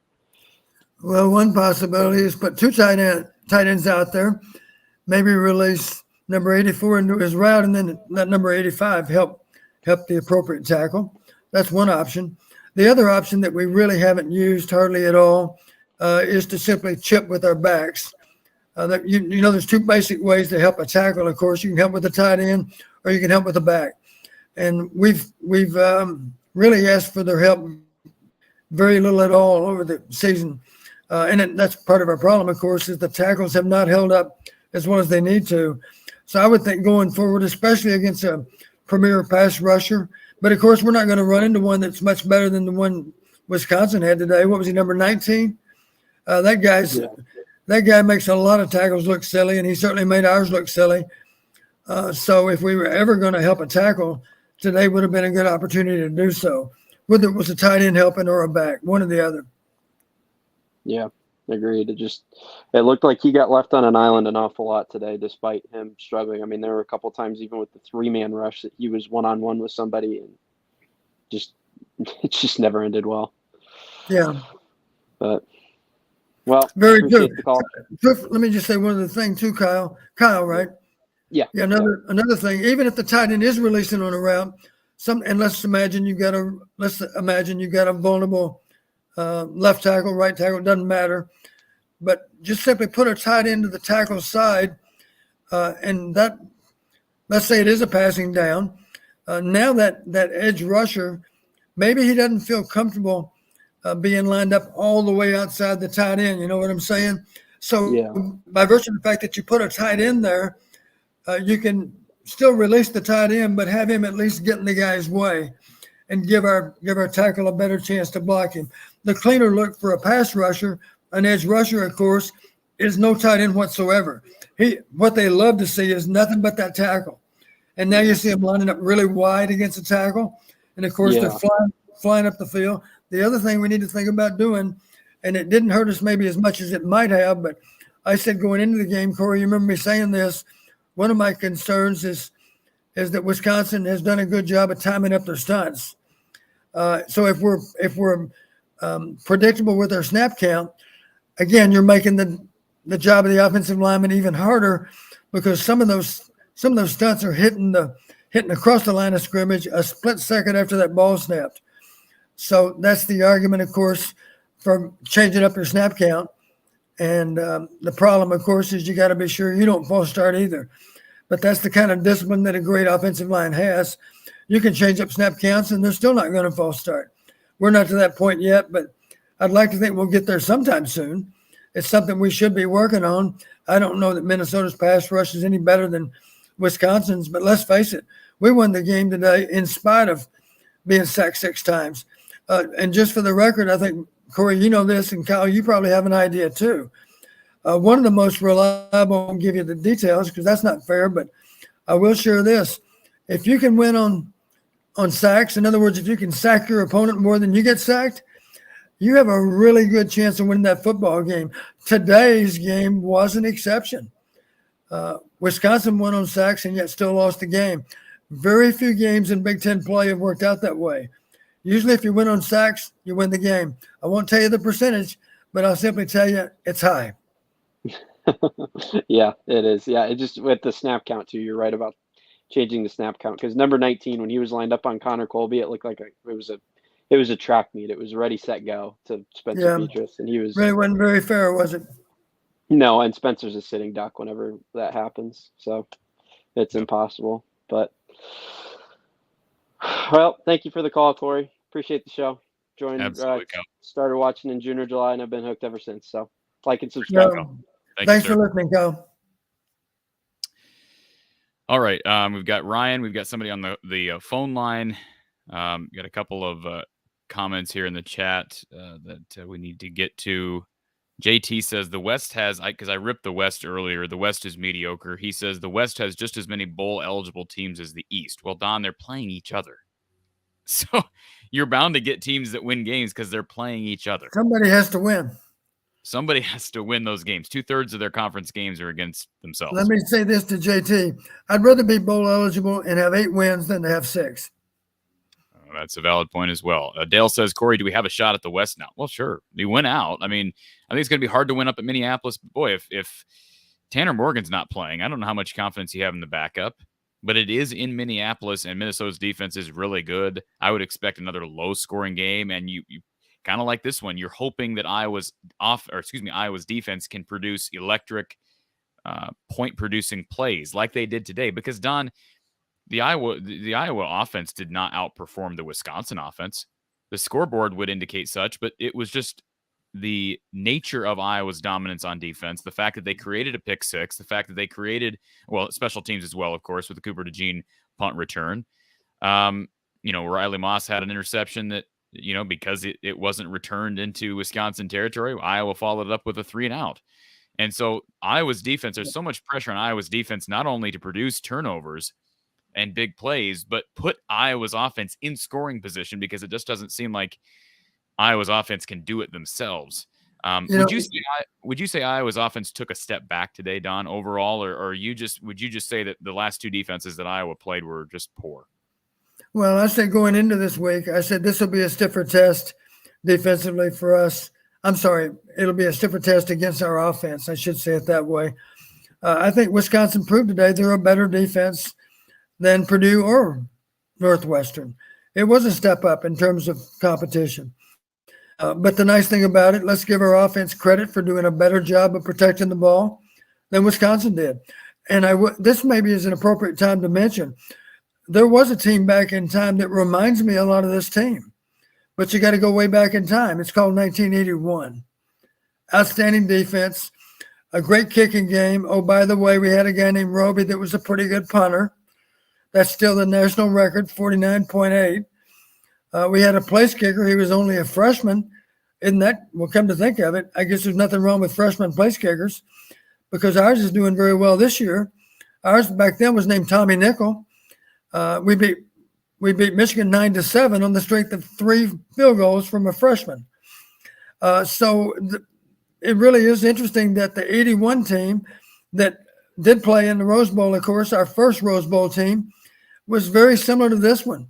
We were kind of ugly on offense, but we did a great job protecting the ball, and we would take advantage of the opportunities that were presented. And let's not forget today those two touchdown drives on the part of the offense. Are you aware? You probably already discussed it, Corey. Those were 17 and 18-yard drives. I know. I'm aware. Opportunistic, I guess you could say. At least we knocked it in. We didn't settle for a field goal. That's a good thing. Yes. So, and this is a good time to brag on Sam Laporta.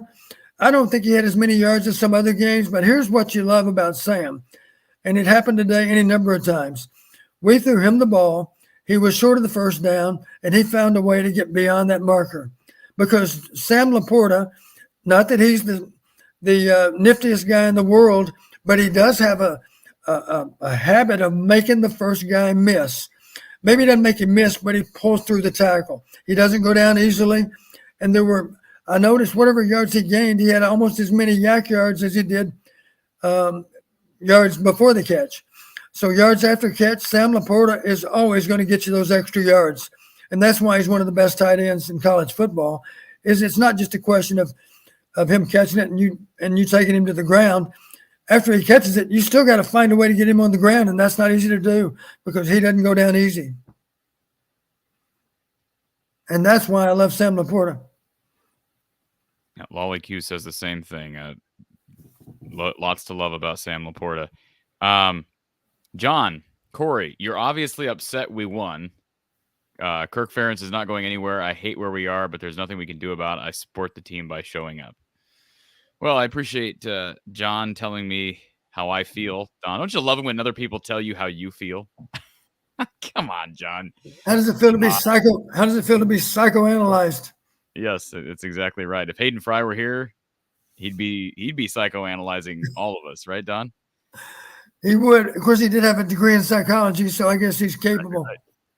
And Kent says, was the Badger defense that good against the run, or did Iowa's offensive line simply miss multiple blocks? A combination of both. A lot of credit to the Badger defense. Some of the blame goes to us. Okay, Fast Outdoor Food says, why is Iowa's line so bad? Is it that they are weak? Just don't know their blocking assignments? What is it, Don? Again, I got to give a lot of credit to the guys across the line from us.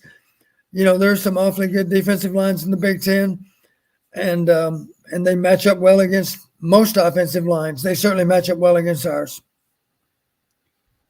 All right. Ryan says, did Iowa have a lot of recruits at the game today?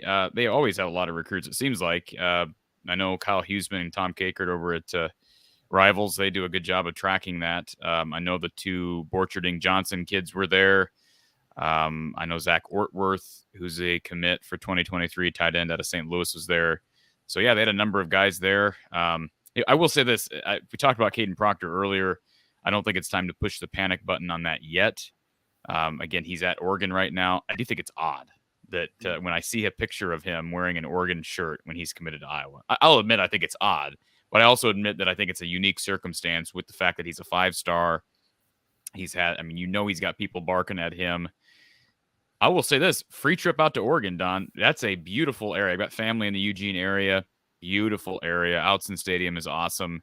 But I understand your perspective as well, Coach. Huck Finn says, what's your take going into the next game against Minnesota? Let's wait on that because we've got more to talk about. We're going to briefly preview Minnesota before we sign off. Eric says, can we blame the bad offensive line on youth? I've talked about that, Don. There is youth along that offensive line, but part of that is they've had attrition and they've had guys not develop, from the 2017, 2018, 2019 classes. So I don't know. I don't agree with that narrative that it's the youth and that you got to let these guys get older, because if next year they start playing guys who are freshmen and sophomores, we'll say again they're young. So at some point, the guys from the 18 and 19 classes have to step up, right? I mean, Jack Plum is a 5th-year guy, I believe. Nick DeYoung, this is I think Nick DeYoung's 4th year, I believe. And let's see, Bo Stevens is young, Logan Jones is young. But, I mean, they've got some experience there. Justin Britt's hurt. He's an older guy. Cody Ince walked away from football. We can get on the line. But there's certainly some other issues. I don't think you can sum everything up by just blaming youth. Not to say that you're doing that, Eric. Bill says, was Jack Campbell lucky he wasn't flagged for targeting? I kind of furrowed my brow when I saw that hit by Jack. I don't know that he was trying to lead with the helmet, but given the nature of the play, it looked like he could have gotten. I'm glad it wasn't reviewed. I'll say that, Don. Let's see. The way I saw it in the stadium, if it's the play I'm thinking of, he definitely did not hit with the crown of his helmet. I remember hard contact more with his face mask, that part of his helmet. Is that the play we're talking about? I don't know that we ever saw a replay on TV. Okay. I know. I do not. The guy that's in trouble, of course, in terms of getting tossed from the game, is the guy that drops his head and hits with the crown of his helmet. Jack Campbell doesn't do that. He hits with his eyes up.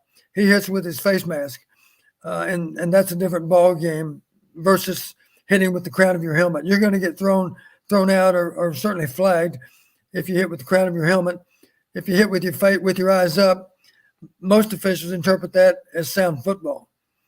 You're not trying to hurt someone. You're tackling them with your eyes up. That's what you should be doing. Lolly Q in the chat says it was helmet to helmet. She says they did replay it and it was helmet to helmet. So I don't know. Glad they didn't get called. When they say helmet to helmet, they're not talking about the crown of Jack Campbell's helmet, right? You follow me, Corey? If you're using the crown of your helmet, you're trying to hurt someone. If you're hitting with your eyes up, hitting with your face mask, that's fundamental good tackling for him. And I don't think you're going to get tossed for doing that unless it's really, really late. But Don, let's admit there have been times with this targeting rule over recent years, there have been hits that you can tell were not malicious and they still get called for targeting. And it does bother me. I think they're too quick to cite it as targeting. And I'm an offensive coach. It seems odd maybe that an offensive coach would say that, but I'm just sympathetic to the plight of playing defense. It doesn't seem very fair in my mind. A running back can lower his head and attack you with the crown of his helmet, and yet you can't do the same to him. Think about that. Are you ever going to flag a running back for targeting? I mean, that's absurd, right? But they certainly drop their helmet down and attack you with the crown of their helmet. That's how some of them run for short yardage. Do appreciate the last couple of comments. I didn't acknowledge them while they were up on the screen, but thank you for the support to our last two commenters. Let's get Ryan added to the conversation here. Ryan, welcome back to the show. Hey, thank you, guys. I think last week, Coach, you said you were disappointed not more people went on camera, so I thought I would show you my custom-made face for radio. Ryan, you got a face for TV also. Well, thank you, sir. But you might play vicious murderer or something. I'm not sure you'd play a cop. You might be playing the guy that the cops are after. Yeah, I like being the bad guy. Yeah, absolutely. So, Coach, on the game, so we got 146 total yards. I promised Corey yesterday when we had Coach Close on that I was going to bust his chops for picking a 17-10 Wisconsin win. I said 17-13 Iowa.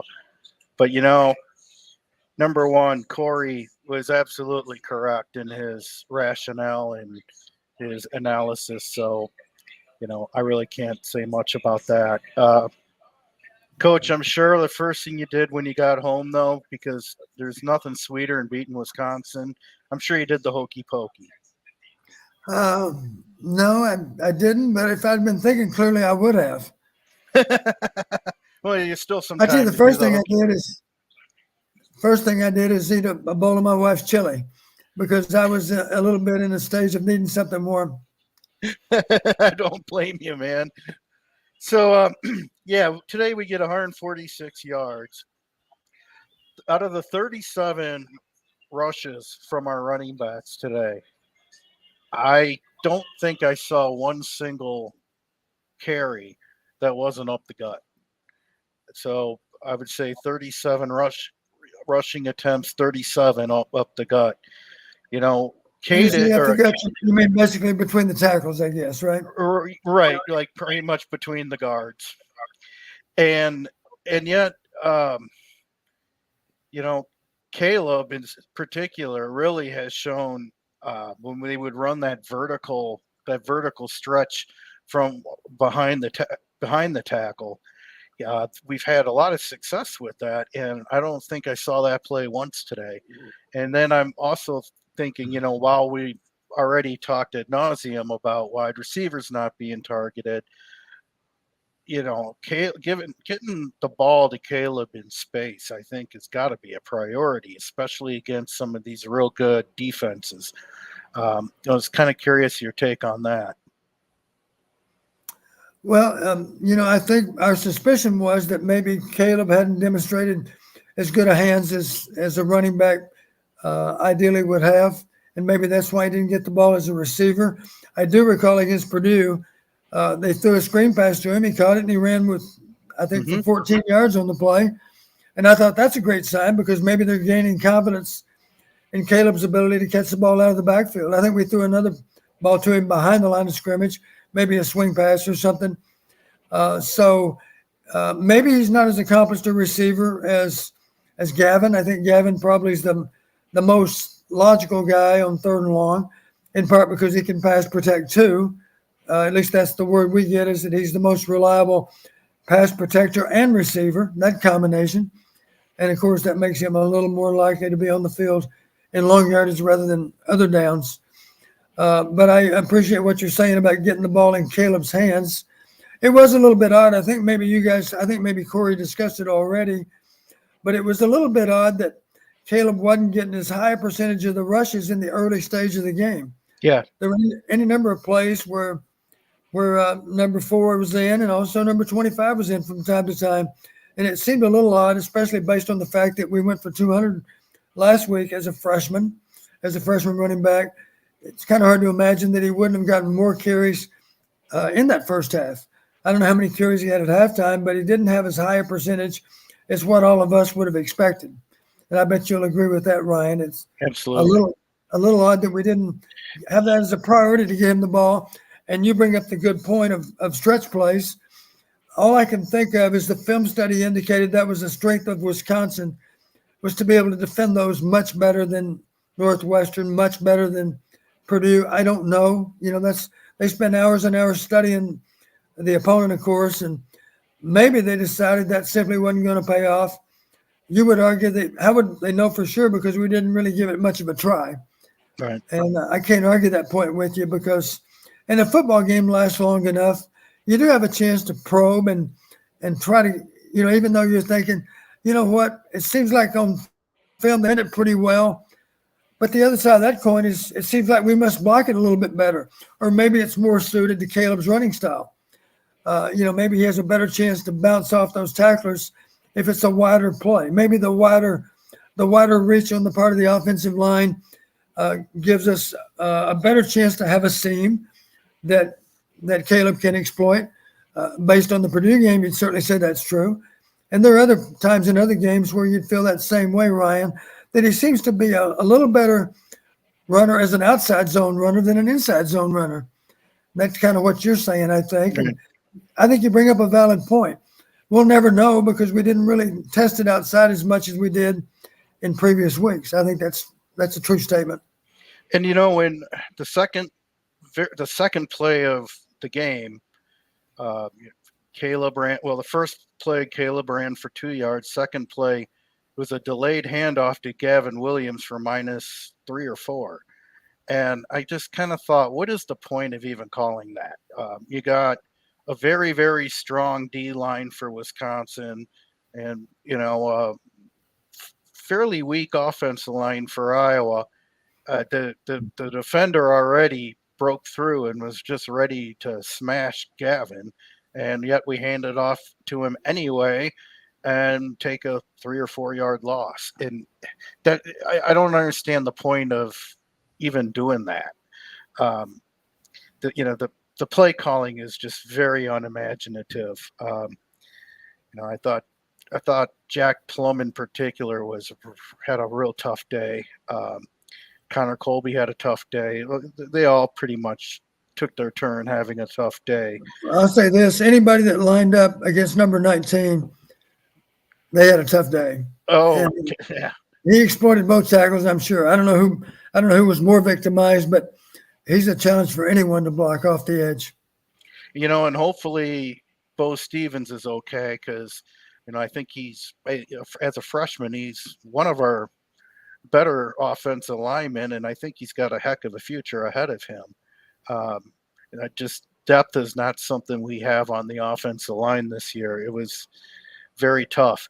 So, win like today, Phil Parker pulls it off few times every year where, the defense will win the game for you. The special teams, of course, had a big part in that. But the one major frustration, hey, if we keep winning, will Brian keep his job, that kind of thing. But, it's not going to be sustainable winning this way.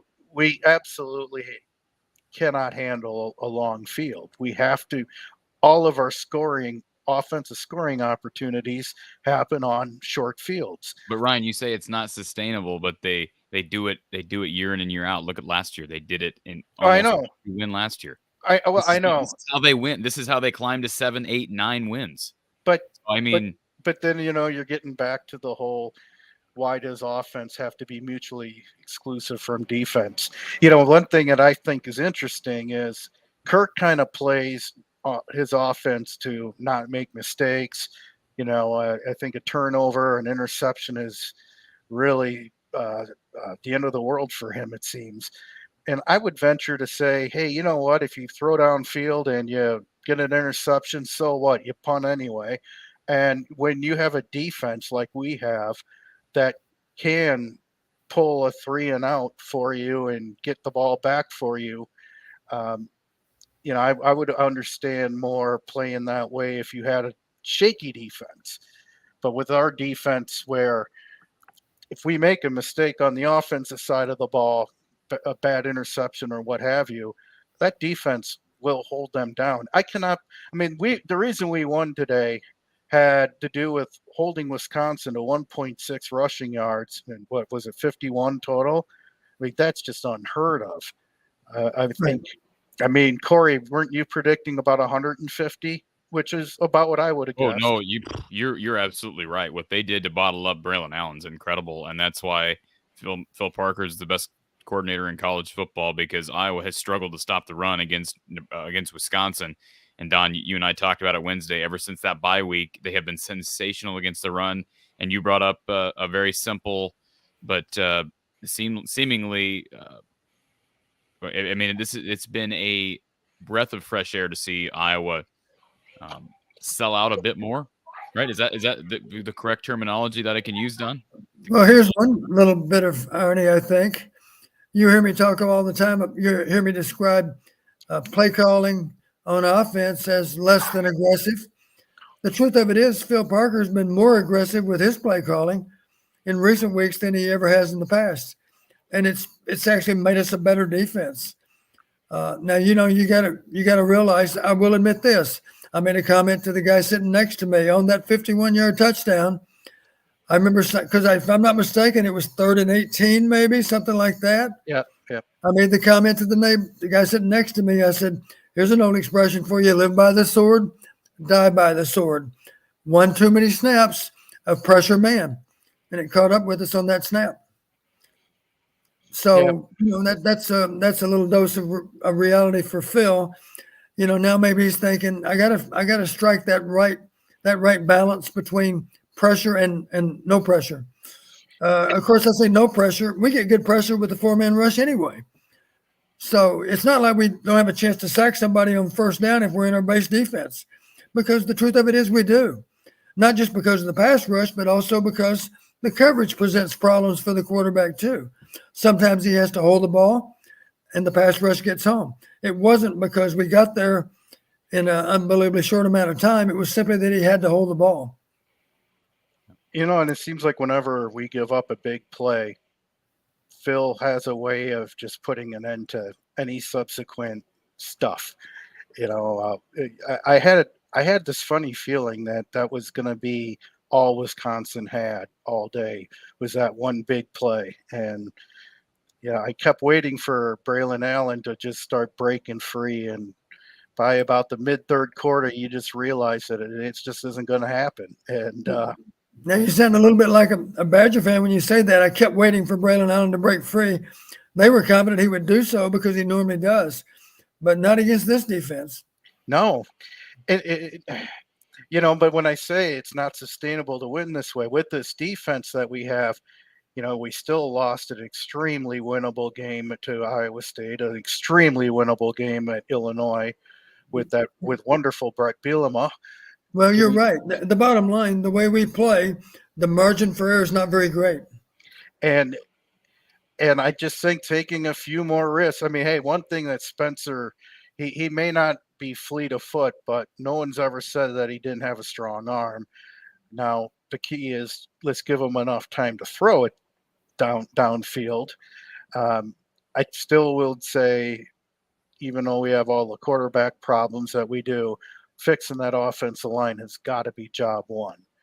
And I think, because I really do believe that there's plenty of talent on this team, that if the line can just give them a little bit of time, we will start to show that we can be a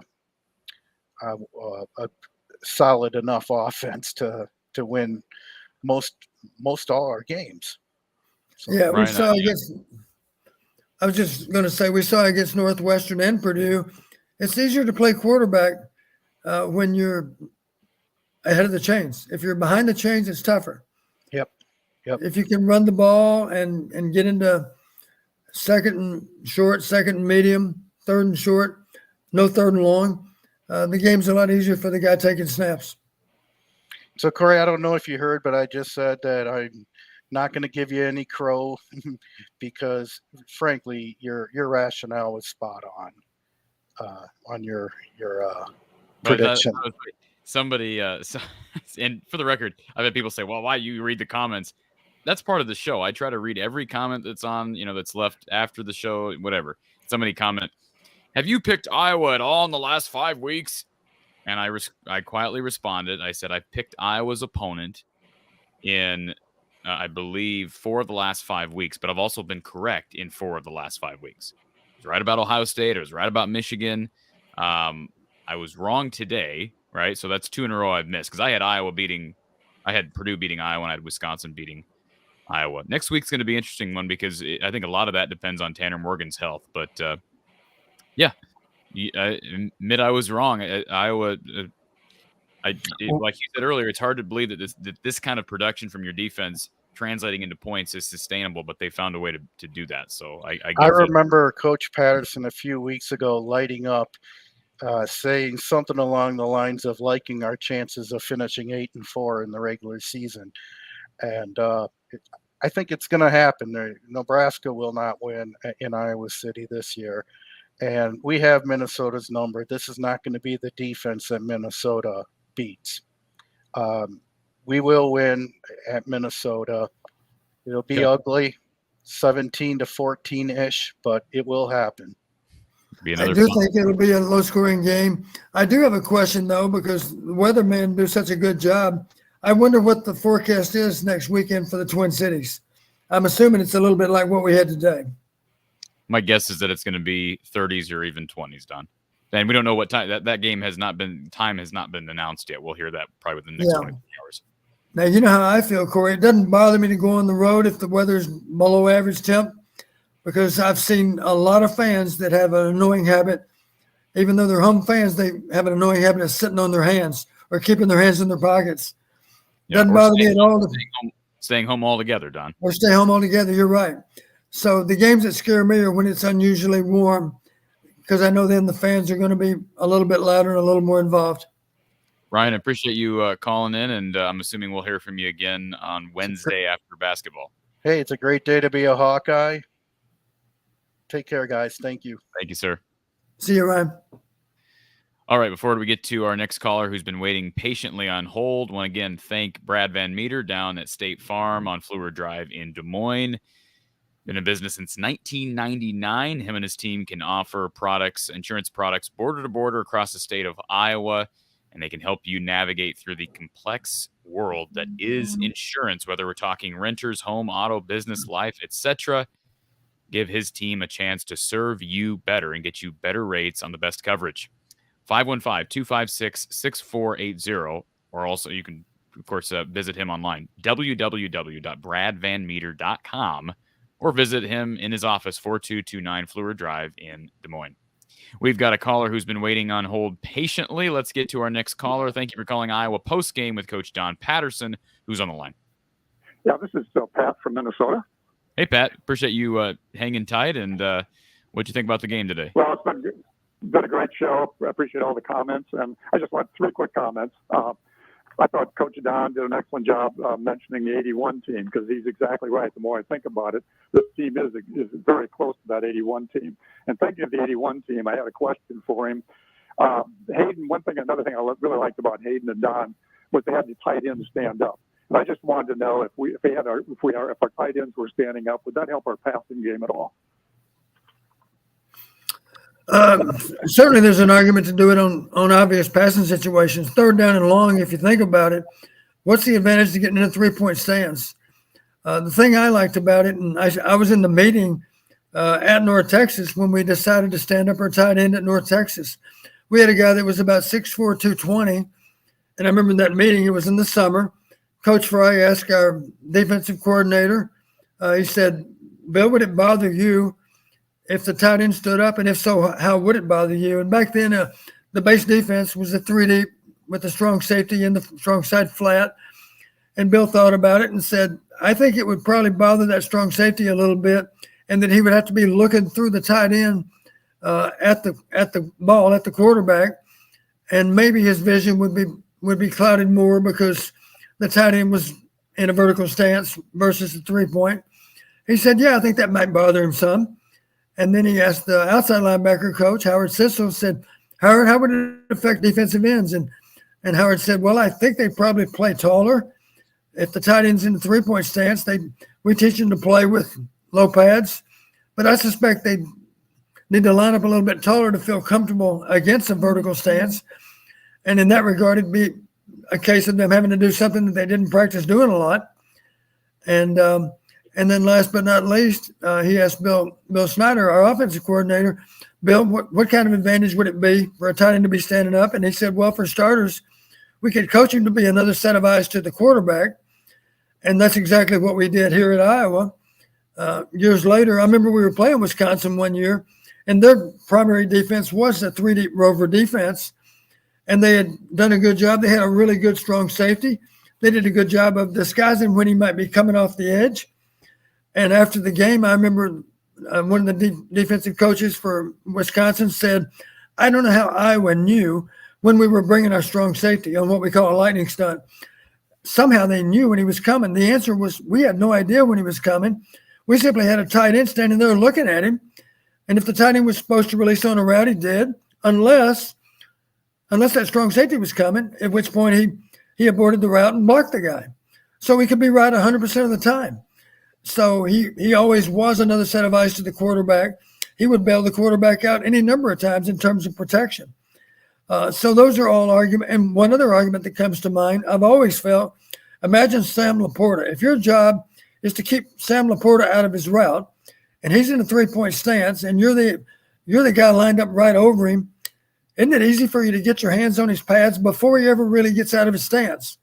And you're not even going to get flagged for holding at that point because you would be able to simply argue, I thought he was trying to block me.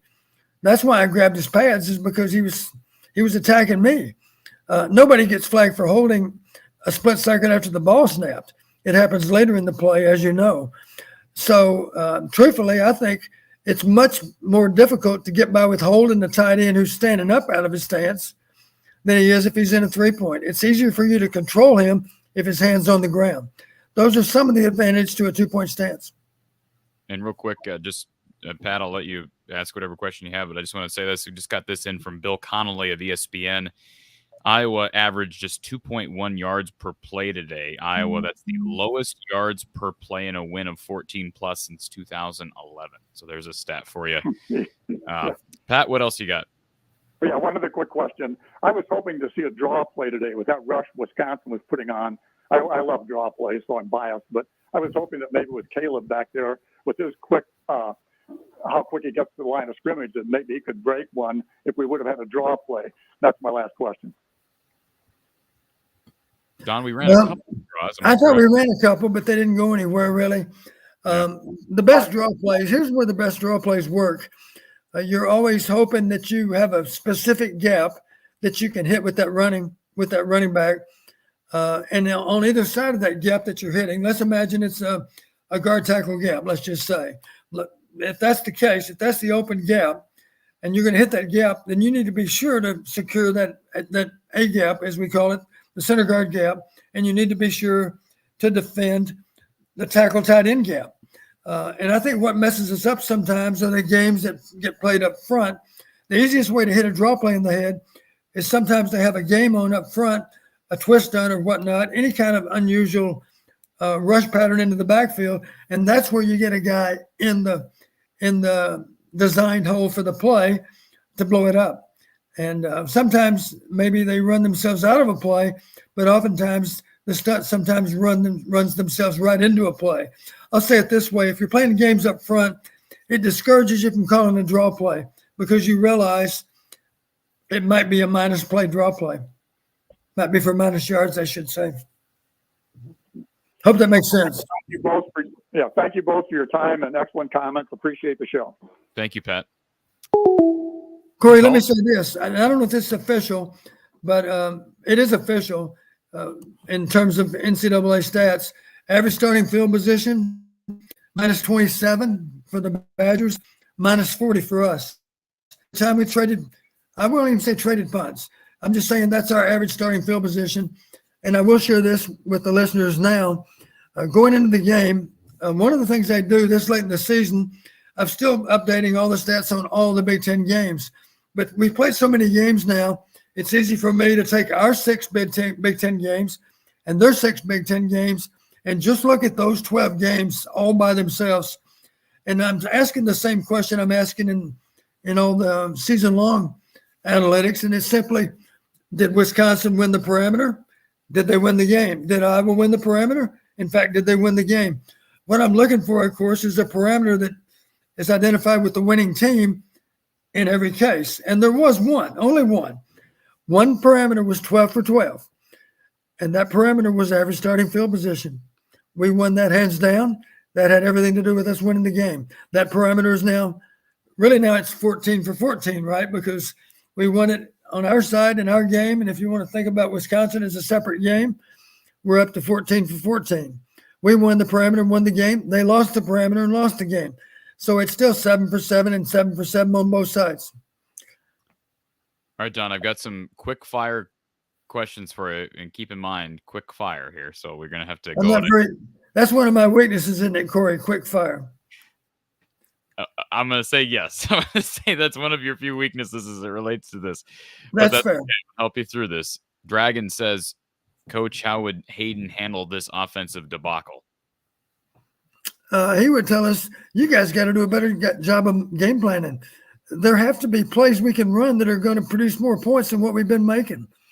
So it would behoove you to find a way to put together a better call sheet. And Coach Patterson, that's not just on you as the offensive coordinator, all you other offensive coaches. You better do your part too, because don't tell me you're not capable of coming up with a good idea. And if you tell me that you're not, then you're telling me I need to get rid of you as my coach. So he would put it on all of us. We got to develop a better game plan. We have to have more imagination with what we do.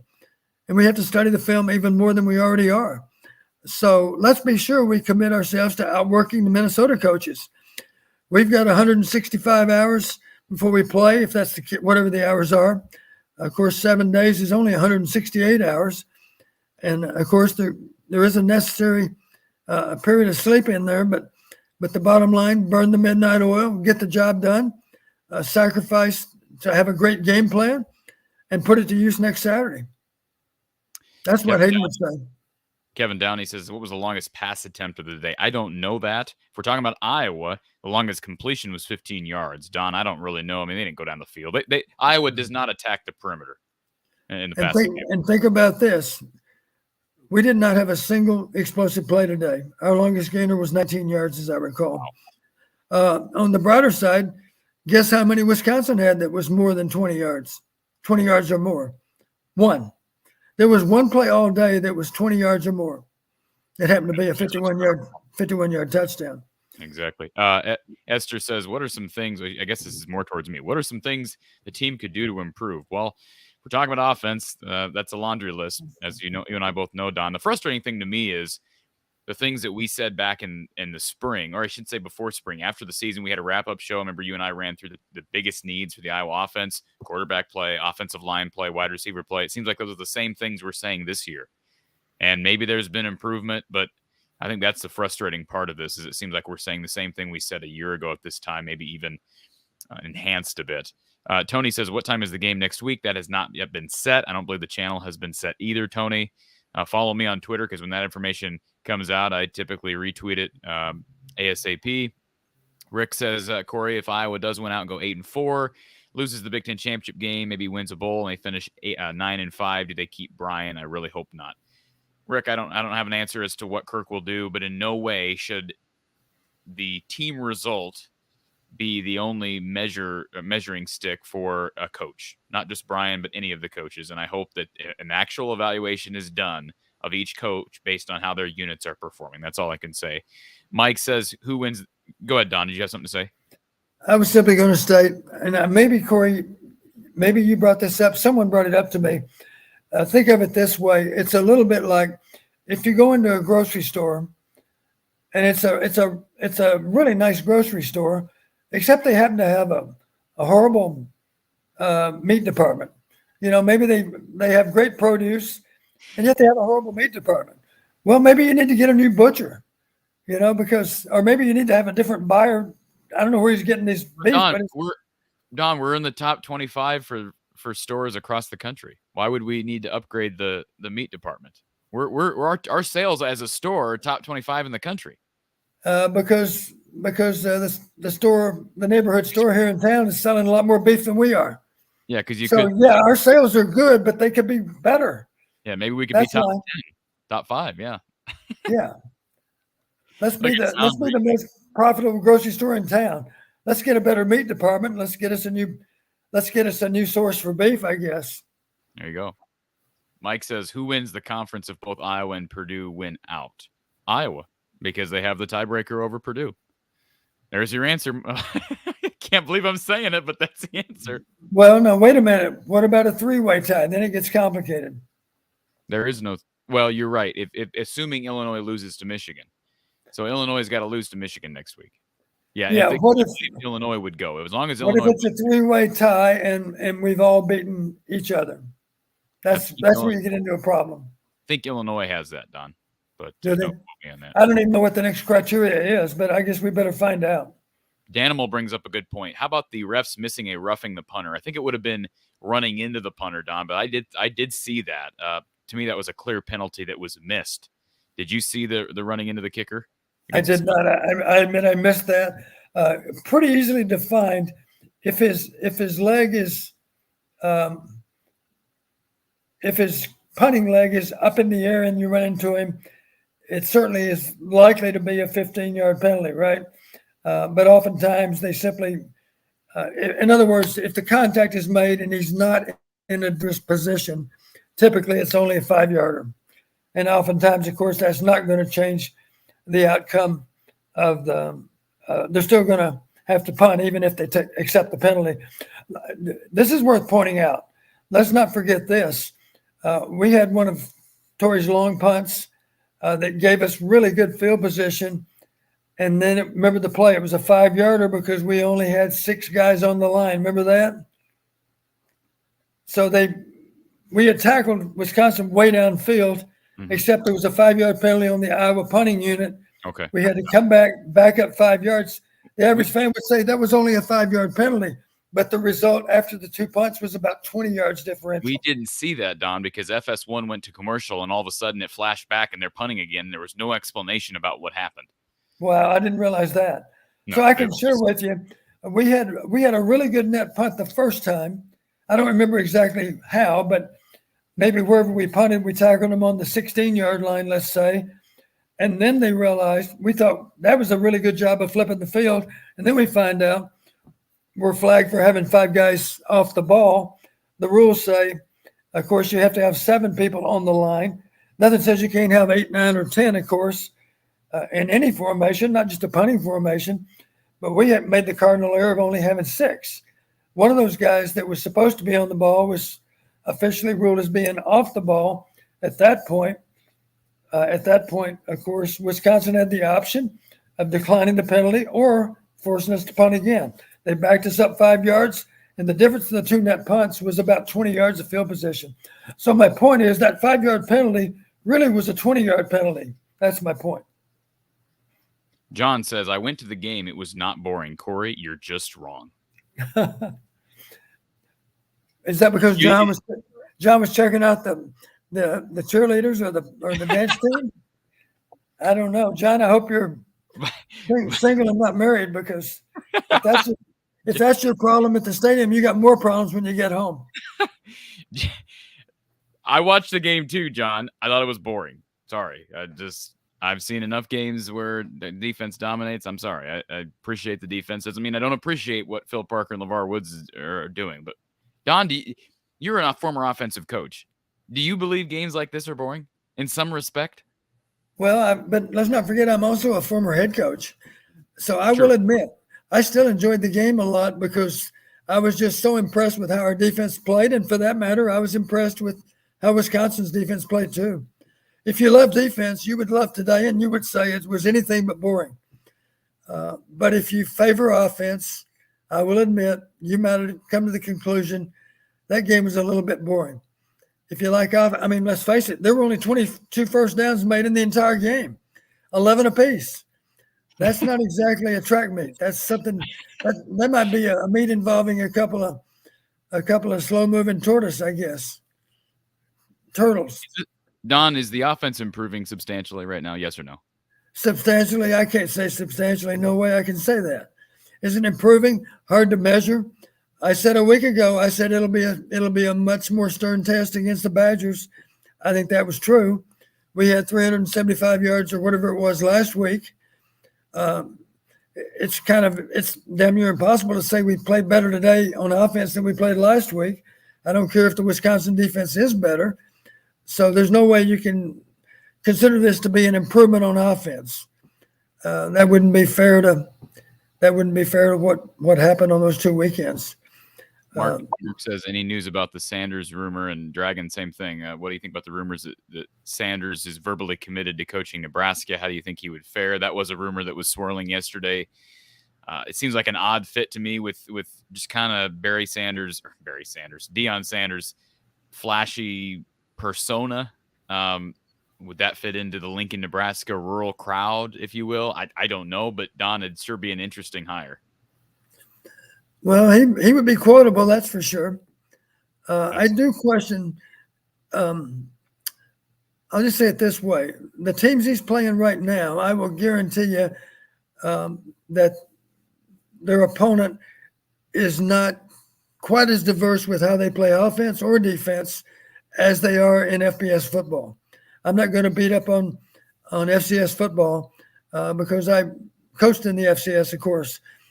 But I will say this, I'll promise you that the schemes are more complicated in the top 25. Maybe I shouldn't even say the top 25 because you can be an FBS program that's not anywhere near the top 25 and you still have good sound schemes that are pretty complicated compared to a lot of smaller schools. Michael Weber, our newest YouTube member to the channel. Thank you, Michael. And if you're interested in joining the channel like Michael, supporting the channel, you'll get some perks, including early release to select videos. If you're interested in joining the channel as a premium subscriber for just a few dollars a month, click the join button next to From the Hawkeye of the Storm. If you're watching this on our sister channel, Iowa Football, the voice of college football, you may have to head over to our channel when you're done. Click the little join button. If you're watching on an iPhone, you may have to sign in on a browser, but another way you can support the work being done here From the Hawkeye of the Storm. Michael, thank you for this. Love the show and your content. Do a great job. Tell it like it is. I try, Michael. Thank you so much for that. Much appreciated. Roger says, what happened to your light mustache, Corey? You and Don are smoking and abandoned. First of all, I was on vacation, Roger. When I'm on vacation, I probably forget to shave here or there. But I've never had anybody call us Smokey and the Bandit, Don. But I believe that's the first. Winter Stone, do we have any decent QB that can actually move around the pocket? Well, there's no question Alex Padilla and Joey Labus are more mobile, but they're obviously not trusted by the Iowa coaching staff or they'd be playing because Spencer Petras, when pressure comes his way, Don, Spencer is like is it a wet paper bag? Is that fair to say? He folds.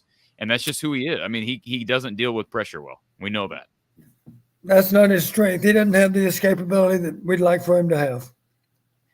Rick says, Corey, would you feel better if Iowa's offense scored 42 a game and the defense gave up 44 a game? Why does it have to be an extreme, Rick? Why do we always have to be? Rick, that would be defined as a 2-point loss. That's the dumbest question I've ever heard of. Rick, look, I love you. You're always here. Appreciate you being here and supporting the show. But this is you're asking this question under the pretense that it has to be that one unit has to be crap. One unit doesn't always have to be crap, Don, right? Right? You're right. It might have been 24-21. How's that? Ask Michigan. Michigan has 2 really good units, Don. It's okay to be good. It's okay to be good on both sides. It's okay. That is okay. I know Fran McCaffrey struggled with defense. I know that Kirk Ferentz has struggled with offense, but it doesn't mean it has to be that way. That's my thing, Rick. And I think you understand that. James says, what do you all think about Iowa playing jump around at the end? Don? Well, I'd prefer Sweet Caroline maybe after a win. But I know the only problem with that, I do know that Iowa State has a tradition of playing Sweet Caroline after a win. So I guess that alone means that we can't do the same. But you do realize the reason why they're playing jump around because that's the tradition at Wisconsin. I see. You mean just to poke fun at Wisconsin. I get it. Oh, You're talking about only after the Wisconsin game. That's a great idea. That's what they did. Oh, they did today. They did. They did that today. I didn't realize that because I was walking out of that portal when the clock went 0. I didn't stick around for jump around. Yeah, they did. They were playing jump around. And then this comment here. Let me find the question.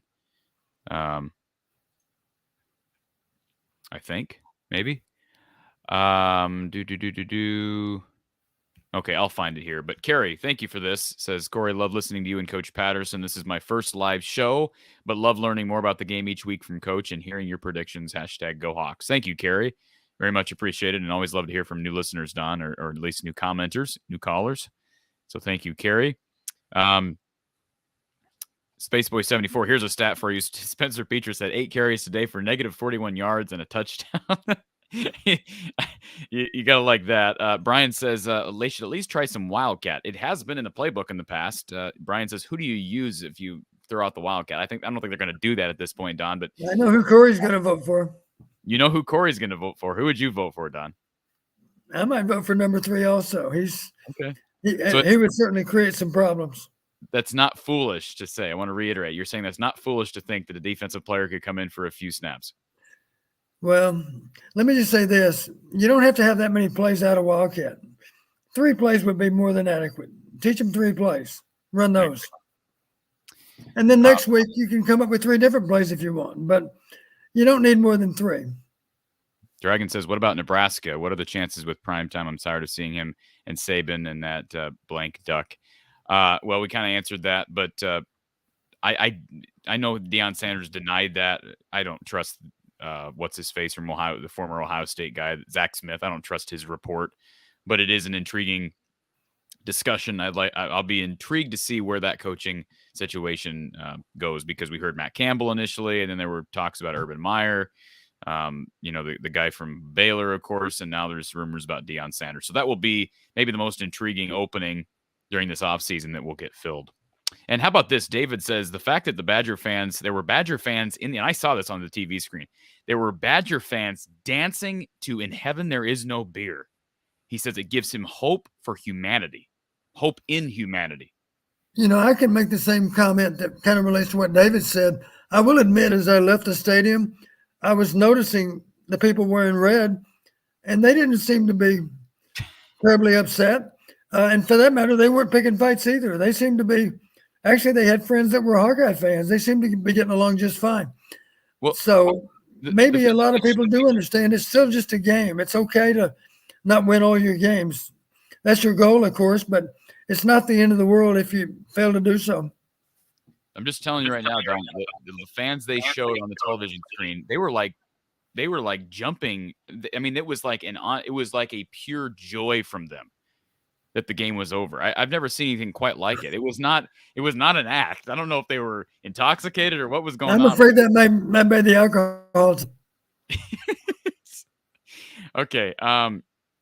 Carrie goes on to say, Coach Patterson, would you ever consider writing a book about your 4 years with the Hawkeyes? And caller, we're going to put you on hold while we answer this question.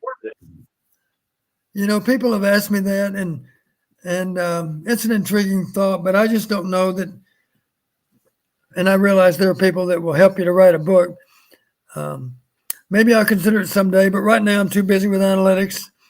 I guess it'd be a good thing to consider for the off season, but I'm not sure how many people would read it. We'll see. I just last night I had a speaking engagement, and basically they asked me just tell the story of your life, and we don't need to do that on the air tonight, Corey. But I will say this: if the average young person knew more about my background, they would probably be more likely to have the mindset. Whatever your goals are, you can accomplish them, but you have to work at it, and you have to be not afraid to take on any and all challenges. And you have to have a great work ethic, because it's kind of hard to talk your way into great success or into high places. There's a lot of elbow grease that's involved too. And I think we don't have time to talk about it, but at the age of 18 as a plebe at West Point, I said then, we were talking about what we were going to be doing 20 years from then. And I said, I think I'd like to coach college football. And 20 years later, I was doing that at the age of 38. And for that matter, 47 years later, I'm still doing it. So I feel blessed. 37 years of coaching, 425 games in Division I football. And thankfully, we won a lot more than half of those 425 games. Otherwise, it wouldn't have been so much fun. All right. Casey, we talked about jump around just a couple minutes ago. Pat says, Coach Don, would it help our passing game if the tight end stood up? I think we answered that question earlier as well. Spaceboy wants to talk about the third quarter, 3rd and 1, where we call a play action rollout. Spencer got sacked. I think we talked about that as well, Don. Eric says, what's Brian's obsession with rolling Petrus to the left? It's not his strength, is it, Eric? It's not his strength. I think the best call of the day, though, was 4th and 1 late in the game, and we ran naked with a high percentage throw to number 84. That was a very good call because they were convinced we were going to run the ball. Okay. Nathan says, curiously, during the game, the announcer stated that Petrus was a hurdler in high school. I can't believe that. That can't be right. That can't be right. Maybe they were talking about someone else. That can't be right. Well, maybe he simply said hurdler. He did not say accomplished hurdler. Yeah. Wayne says, would simplifying our blocking scheme from zone to more straightforward, I guess, gap blocking, would that help things, Don? We've talked about that in the past as well. They've got some gap concepts in there, but perhaps if Paul Christ ended up on the staff here, which we speculated about, maybe he would introduce some more gap concepts. But I lost you there for a second, Corey. I think we've covered that in the past, Don. Paul Christ is an excellent coach. I think we discussed it. Maybe you've talked about it before I came on tonight. Yeah. But it's safe to say the philosophy that Paul Christ would have would be very consistent with Kirk's. He'd be a good fit in that regard. Those that want the offense to be more wide open, of course, would say that's a good reason not to hire him. Is hire someone that's got more experience with more spread formations. And less snaps with the fullback. That's probably what they'd prefer. So, but Paul Christ is an outstanding coach, and we'd be kind of crazy not to consider him if he had any interest in the job. Dragon brings up nepotism, which has been an ongoing topic. Gold Sabretooth wants to know about Arlen Bruce. I've not heard Kirk in the post-game press conference, but of course, Arlen Bruce is out with an injury today. Esther wants to know, how did you feel the Hawkeyes played today? That's a pretty broad question, Don. What grade would you give this team overall based on today's performance? Well, obviously I give the defense a better grade than the offense, but I think on both sides of the ball, we did play with great effort and great determination. I realize we sputtered on offense, but again, you got to give a lot of credit to Wisconsin. I do think our guys were trying hard on both sides of the ball, and for that matter, they demonstrated great effort on all the kicking downs too. Incidentally, one of the reasons we won the game, of course, is because we won the kicking game. Let's not forget too, I believe it was, how many return yards did our guy end up with? It was 4 for 82, I think. That sound right? 4 for 82 along with 41. Yeah. Let's face it, that had a lot to do with us winning field position as those 4 punt returns. So let's give number 3 credit for being good at punt returns also. He's just an all-around good football player. Lolly Q says, I love Don. Thank you, Lolly Q. Love Don even more now.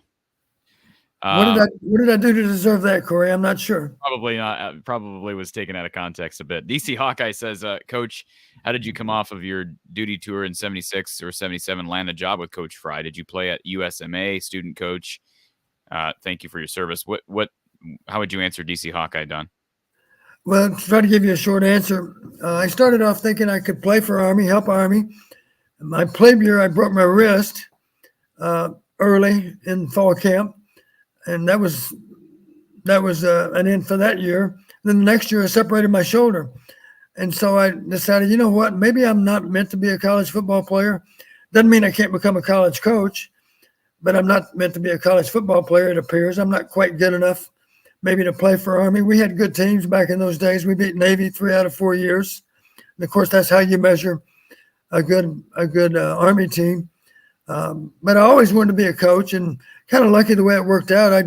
I'd gotten out of the Army. I went to work for American Express, and I ran into Terry Donahue, who was the head coach at UCLA at the time. And I recognized him. We were in a restaurant, the same restaurant in Sacramento, California. And he said, "You're by yourself. Why don't you join us for dinner?" It was just he and one assistant coach because it was in January. And at the end of that night, he said, "Listen, if you're serious about being a college football coach, there's a rite of passage. You have to be a grad assistant. You don't make much money, but it's what you have to do to prove yourself. And I'd like for you to consider helping us at UCLA." I was so impressed that he would give me that opportunity. Now, I wouldn't be the typical grad assistant. Typically, they're right out of college. Of course, I was older. I was in my late 20s. But I was so impressed that I might have a chance at UCLA. I wondered, what about a chance back in the state of Texas? Well, one of my old coaches had played for a young Hayden Fry at Baylor. And he encouraged me to write Coach Fry. I did. And as Coach Fry told me 21 years later, he said, "I was always intrigued about a guy that was willing to take a 90% pay cut to go to work for me." That's what I did. But the rest of the story is, after 1 year, of course, at North Texas, we were off to Iowa. And this is a good time for me to mention, Corey, I am so grateful to Coach Brazier. Maybe I mentioned it last week. I don't recall if I did or not. But without Coach Brazier's insistence, I don't even know that I would have been invited to make the move to Iowa. And if I hadn't been able to make that move, I would have never have met my wife, Lisa, and we wouldn't have a daughter named Brooke either. So I'm always very grateful for the opportunity that Coach Fry gave me. And for that matter, equally grateful with the fact that Bill Brazier, put in a really strong request that Coach Fry give me a job at Iowa. And as they say, the rest is history. I worked for him for 21 years total, and I wouldn't trade anything for that experience or that opportunity. Lisa wants to know if I'm watching the Ohio State-Michigan game. Of course, absolutely. We'll be watching the game. Spaceboy74 says the defense could be even better next year. For crying out loud, can we just have a 75th ranked offense along with that? How difficult is that? He goes on to say, my favorite parts of today: 1, Iowa's defense and special teams; 2, spending time with Don and Corey; and 3, not having to watch Iowa's offense anymore for today. Well, thank God at least we're ranked number 2. And Spaceboy, thank you for being here. He says good night and go Hawks. And I did miss this comment earlier from Spaceboy. Don, has Iowa had you and other Hayden era coaches back for a tribute at halftime? Well, we celebrated a couple of teams. We celebrated, let me get my years straight. Last fall, we celebrated a 40th reunion of our first Rose Bowl team. Does that sound right? 81-21. 40 years. That was significant. And I am looking forward. And we also celebrated, I believe we had a reunion for the 1990 team. We did. In 2020, we had a 30-year reunion for the 1990 Rose Bowl team. And here's the good news. The 85 team in 2025 is going to have a 40th reunion also. Everybody will be excited about recognizing that team all over again, because that was the team that was number 1 for half of that season, of course. And that was also, I guess that was an undisputed title, I believe, wasn't it, Corey, or was that a tie? I think that one was 85. I think we were undisputed champions that year. I think that's true. I think we were undisputed rather than tied for the title. Now that I thought the last undisputed title was 79, or not 79, 70. Am I wrong? I don't know. I'm not sure. Okay. Yeah, you're going way before my era, but I'm just going off my limited knowledge. So you would know better. All we know for sure is we lost 1 game in 85. That was to Ohio State, and I'm pretty sure Ohio State lost 2 games. Clayton and of says, course, oh, sorry, Don. I didn't. That's okay. That's enough on that. Clayton says, does anyone know what the second tiebreaker is? What happens if Purdue, Iowa, and Illinois win out? I believe Illinois gets in, I believe. I think the only way Iowa gets in is if Illinois loses another game. DC Hawkeye says, incredible story, Coach. Thank you for sharing, and thank you for the super chat, DC Hawkeye. Go ahead, Don. I was going to say, I think maybe the second tiebreaker, is maybe record within the West, record versus West opponents. I think. The example, people might wonder, well, wouldn't it be the same case? No, maybe two teams had a loss in a crossover game and the other team didn't. Right. Something like that. That's like Illinois. Illinois beaten Nebraska. They've beaten Iowa. They beat Wisconsin. They beat Minnesota. Am I right? Saying Illinois beat Minnesota? I think so. Yeah. So yeah, I think it's Illinois that get in. Question here: does Don feel like the play calling tries to help the tough O line play? Quite understand. Does Don feel the play calling tries to help the tough O line play? We could offer them more help. And the example that comes to mind for me again is just helping those offensive tackles with a tight end, with an attached tight end that can pass protect at times, with a back that can chip on an outside rusher. And the tackle knows he's got help with that back to that side of the formation. A lot of people might say, and I know somebody tonight mentioned, well, it'd be nice to have a tight end stay in, but let's face it, the most valuable receiver we have right now is number 84. That's all true. But as I mentioned, maybe it's two attached tight ends. One of them releases, that's number 84, and number 85 helps the tackle that needs help. Or the other possibility, of course, is give up the back and let him block full time. That's a possibility. And those that think that you have to get 5 receivers out, that's absurd. There were times for sure when we wanted to max protect, knowing we've given up a tight end, we've given up a back. That's okay. That still leaves us with 3 eligible receivers. And we'll run a concept that involves those 3. And typically it's a concept that's going to involve a ball that might be a home run because we want to be sure we buy enough time to be able to get the ball that far down the field. So the simplest example I can think of, Corey, and you've heard me say it before, it would simply be a play action post with max protection. And then underneath the post route would be a dig route or an in route, whatever you want to call it. So basically your high-low versus that free safety that's playing in the middle of the field. That gives you the best opportunity is to have a vertical stretch on that free safety who's responsible for that middle third.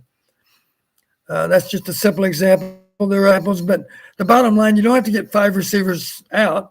Let's face it, we only got 1 football.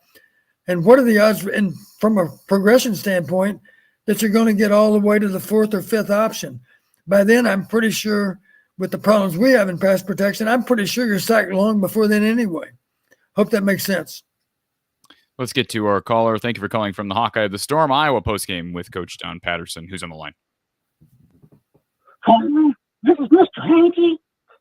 I was just wondering about Bill of the Hut, and what do you think about his chances of being a Hawkeye coach? About who, Mr. Hankey? Bill, the big guy. They call him Big Bird. I call him Bill of the Hut. Man, y'all got you got the lousiest redneck high-pitched voice I've ever heard. I thought Bill of the Hut was going to work. Man, okay. That what do you sounded think like about, no. Listen, that sounded like a redneck. receiver. Listen, that sounded like a recently castrated redneck. That's pretty close to it. I mean, we're talking about Brent Bellama here. He is not the smallest guy in the world. But so receivers wise, who did we miss today? I mean, Arlen Bruce, obviously Keegan Johnson. Well, yeah, Arlen Bruce, Keegan Johnson, Brody Breck was back. I think Bostic was available. Trying to think, is there somebody? Oh, well, of course, what's his face is out for the season. How his name escapes me. Played last year, Jackson Ritter. But besides that, everybody's. I mean, right. Vines is back. I did notice that Wick made an appearance today. I saw him out there. Wick is for playing. A snap or two. Yeah, he did. Having Vines is huge. I mean, as long as we can keep him on the line, we're good.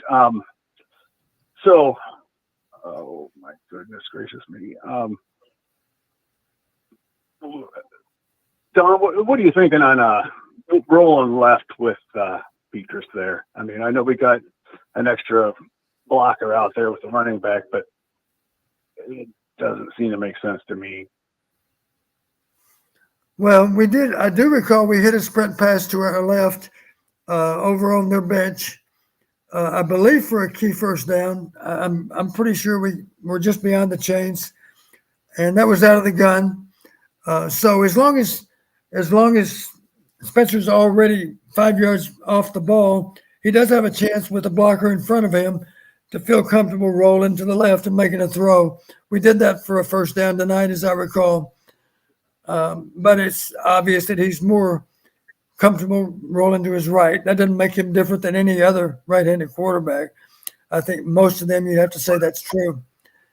Your point, I guess, would be, why don't we think long and hard about sending him to the left, because he's not as effective moving to his left as his right. That's probably what you would argue. Okay. Another thing I was wondering about, as far as divisions, if we add USC and UCLA to the west side, so Purdue over on the east, what do you think our chances would be for expanded playoff and having more teams involved from the Big Ten? We'll have our championship game, but then we'll have other conference teams. Well, one concern I have, Corey, you've heard me talk about this before. I hate to see us expand from 4 to 12, because I don't think that accomplishes anything really. Everyone, please understand, if we go to 12 teams, that means 4 teams get a bye. Well, guess what? That'll be the same 4 teams that have been in the playoffs in recent years. Yeah. So imagine what kind of odds do those other 8 teams have? They play each other, and the winner, of course, advances, except in every case they have to play a team that had a bye last week. And that time of the year, a bye is a distinct advantage. So I don't like expanding to 12. I think we should expand to 8. I'd like that much better. Because it's expanding to 8, you'd have those 4 teams that earn those first 4 seeds. But let's face it, in every case, they might fall prey to the that are ranked in the next 4. You know, number 1 plays number 8, number 2 plays number 6, etc.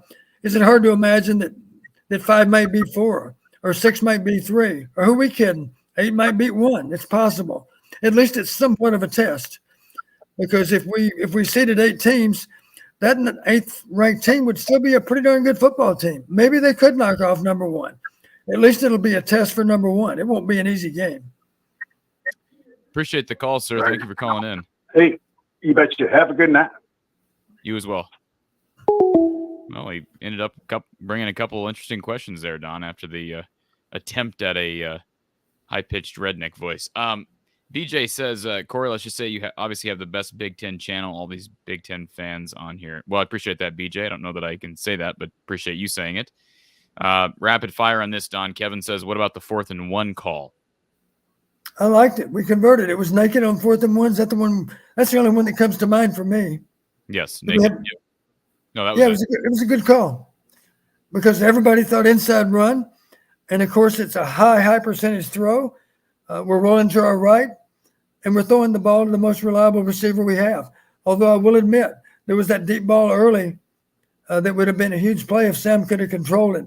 You know, the ball came in pretty hot. It was thrown to the south, came in with a lot of velocity, and of course it had a tailwind also. It was a good throw by Spencer, but Sam wasn't quite able to control it. Destiny Pirate, Coach Patterson, is it true that Iacocca? Iacocca. Oh, I'm sorry, that's an I. Iacocca called Coach Fry to ask permission to use the name Mustang for a concept car that Ford was developing. That is absolutely true. I will say this. It was a game, SMU at Michigan. Of course, Lee Iacocca was not too far. He was working not too far away from Ann Arbor. And incidentally, Bump Elliott was the coach at Michigan at the time. And after the game, Lee Iacocca went to the locker room, at least this is the way Hayden told the story.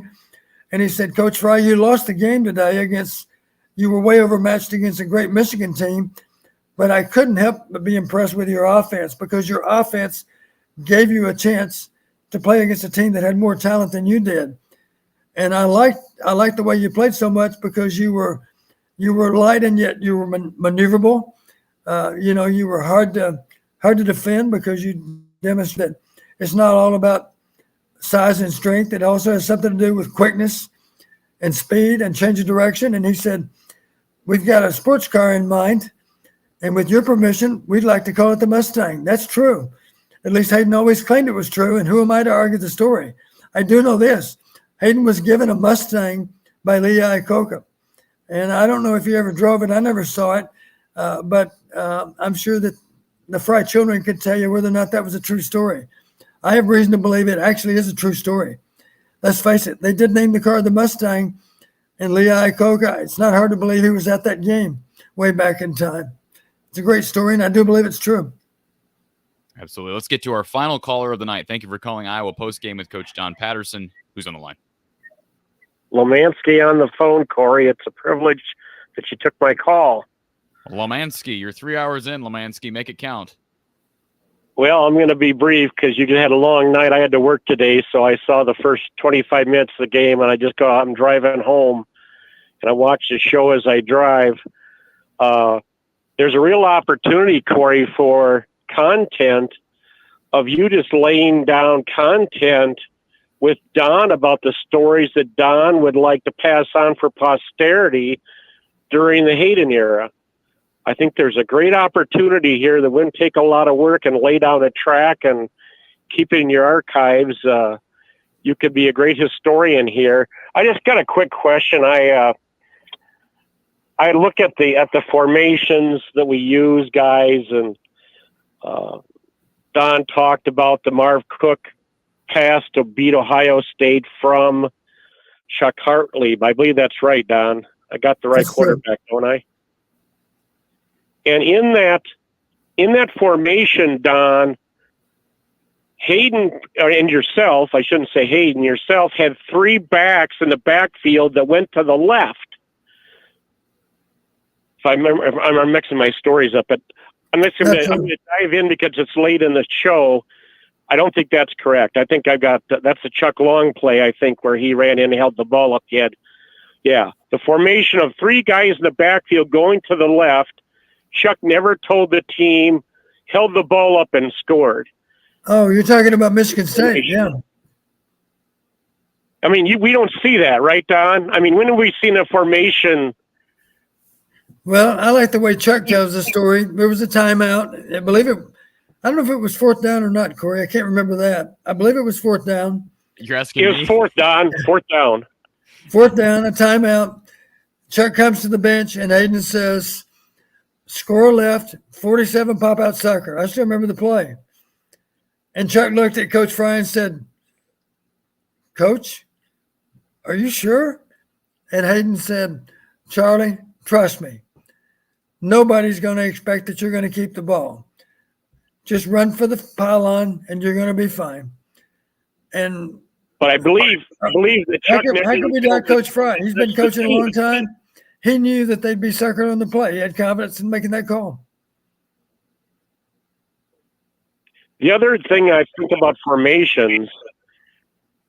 Think about when Joe Namath had no wheels.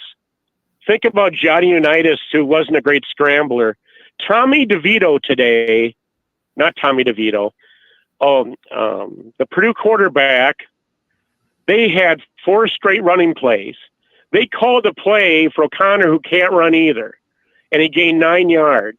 Then the very next play, Brome ran a play to the left, and it was an option play. He pitched the ball.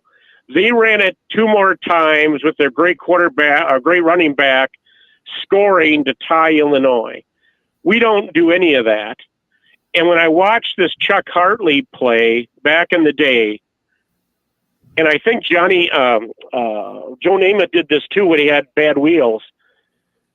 Shouldn't Spencer, and you can both comment on this, why wouldn't they have him drop with good footwork back 10 yards to see the field? And I'm so sick, guys, of these sacks that happen. And I don't think Spencer takes the proper drop. And I also think his footwork is so below average. I wonder if he can take a quick back drop 9 yards. You can comment on that, and I just want your expertise on that. I guess you want me to go, Corey? Yeah, well, you're QB's guru, not me. there's a sweet spot in terms of depth on your pass drop. Here's the problem with dropping 10 yards. Just put yourself in the shoes of that offensive tackle. You're having to protect against a guy that's got a lot of speed, that's coming off the edge, and he's going to try to bend to the quarterback. And if the quarterback is 10 yards deep, you're more vulnerable off the edge than if he's 9 yards deep. I hope that makes sense. The guy coming off the edge has a better chance to get to a quarterback that's 10 yards deep than 9 because he's going to have to bend to get there. Hope that makes sense to you. Just thinking about the angles. So the obvious question is, thought about that. The obvious question, well, if 10 yards too deep, then let's go for 9. If 9's still a little bit too deep because we're really struggling with our tackle play, why don't we have him drop to 8? Well, the problem at some point, of course, is now he's not deep enough. So there's always a sweet spot in there. It kind of ties into how are the inside rushers versus the edge rushers. If you have great edge rushers, maybe you're thinking we don't have to be quite so deep because we can protect those inside rushers, but we're vulnerable off the edge. Let's be sure that our quarterback is not setting up too deep in the backfield because he's just simply inviting that edge rush to get to him. So this week, instead of dropping him to a 9-yard depth, put up at 8. You can do stuff like that from one week to the next, or you can at least remind the quarterback we're vulnerable off the edge. So if you sense outside pressure, you have to be able to climb up into the pocket. And Corey, we've talked about climbing into the pocket. You still may get sacked, but at least it's going to be -4 rather than -10. That's a big difference. That's a 6-yard difference in field position. And even if you do have to punt, at least they have to start off 6 yards further back. And you guys make a good point that we don't go downfield. So if we accept that that's our weakness, does, in your opinion, both you guys, Corey, you can always answer any question I give. I don't want to leave you out. Climbing into the pocket, can't you make a quick decision to throw a 5-10 yard pass or take off? I just think there's so many things with footwork that Spencer just doesn't do. Am I right or wrong? You want me to take it, Corey? Yep, I want you to take it. I'll just compare two quarterbacks that we're very familiar with. Although one of them only played against us for 1 quarter of play. DeVito versus Petrus. DeVito has got more escapability. There's no denying that. And it gives DeVito a better chance to climb up in the pocket if he sees a lane to go get the yards that they need for a first down. DeVito did that again today. He did it against us as well. And obviously that's not one of Spencer's strengths. Spencer, a time or two today, recognized he saw some green grass in front of his position when he climbed up in the pocket, but he just wasn't quite quick enough to escape. I remember a play early in the game where he pulled the ball down. It looked like he might run for pretty good yardage, but he didn't have quite enough quickness to escape the pocket, and he was tackled for little or no gain. So that's the dilemma you face. You like the big arm that a quarterback like Spencer has. Obviously, if he was the perfect player, he'd have the big arm and he'd have great quickness in the pocket. But it's hard there are no perfect players out there, and Spencer's not one either. He has certain strengths and certain weaknesses. We just need to work hard to take advantage of his strengths and do the best we can to de-emphasize those weaknesses, to make it less of a vulnerability for us on offense. Lomansky, I appreciate your time as always, sir, and I know I will hear from you at least on Wednesday if we don't hear from you Tuesday during our live show with Mark. Thank you for all the expertise. It's just such a thrill and enjoyable show. It makes our lowly ranked offense a little more tolerable to hear you guys go at it than to turn the TV off and have that simmer, boys. Thanks so much. Thank you, sir. Thank you, Lomansky. All right, good way to end the show. And a couple notes here. First of all, thank you to the Organic Veil Radio, the newest member of our premium group. Thank you, Organic Veil Radio. Whoever you are, appreciate the support, becoming a member, and getting some perks along the way. Certainly appreciate everybody who's jumped on to become a premium subscriber. If you want to do that, click that little join button And we'll get to one final question. Circle Herc says, I heard Hayden wore sunglasses not to protect his eyes from the sun, to protect the sun from Hayden. Is that true? I love it. I have nothing, no comment. Okay. Freedom Liberty, Corey, will you be on tomorrow after the women's basketball game? Yes, it's Iowa Drake tomorrow. Haven't seen any women's basketball shows yet this year. Freedom Liberty, I'm going to be quite frank with you. I would love to do more as it relates to post-game coverage for select women's basketball games. But frankly, we need support. We need sponsor support. Don, would you agree this is an investment of time? Yes, it is. So if you know somebody in business or somebody that wants to sponsor a women's basketball post-game show, certainly have them reach out to me. I've said that before. They can reach out to me by email. Email from the eye of the storm at outlook.com. That's from the eye of the storm at outlook.com. Again, if you want coverage. I will say this. I will be at that game tomorrow. So if you see me over at Nap Arena? Is that what it's called? Why did I forget the name of the... I've been there once. Sure. Drake Arena. I'll be there tomorrow. So Iowa Drake should be a fun one. Caitlin Clark back in her hometown. That should be fun. So if you do see me, certainly come up and say hi. Please subscribe on your way out. If you haven't done so, please hit that like button. You can donate to the channel by means of Cash App, PayPal, Venmo. And you don't have to have a PayPal account, folks. You can donate by credit card through PayPal. Click on the link in the description below to find out how you can do that. Also, thank you to the Johnny O Show, one of our, our main producer, the guy that has helped a lot of the behind-the-scenes work with our merch, which is going to be dropping here soon. He's also helped us set up our Amazon link, if you will. So thank you to the Johnny O Show. Check out his stuff, his vlogging on YouTube. Shop Amazon with us. There's a link in the description below. I want to make this very clear. I know a lot of the 200 some who are still on here use Amazon. You buy from Amazon. You're helping this show when you make your purchases through the Amazon link in our description. Let me say that again. You don't have to buy anything specific. Buy through the link below in our description. When you do that, you are supporting our show directly. So please shop Amazon with us by means of the link in the description below. And a reminder that, as I said earlier, you can become a premium subscriber by clicking that little join button. That's appreciated. Follow me at From the Hawkeye on Twitter. You can also like the Facebook page, From the Hawkeye of the Storm on Facebook. Please share the show out on social media. If you enjoy the coverage, others will as well. Expect more coverage because Jarriett Bowie, the 2023 wide receiver from Tampa, committed while we were live on the air. So Iowa gets a 23 ad at receiver. So there'll be some breakdown of that and a couple other recruiting videos that will be dropping here soon. Plus, I think more in the hopper that I can't talk about yet, but certainly will be coming on here soon. Nathan, thank you. Nap Center. Thank you for that, Nathan. I will be back with you for our show with Mark Rogers. Certainly check out Mark Rogers, the voice of college football.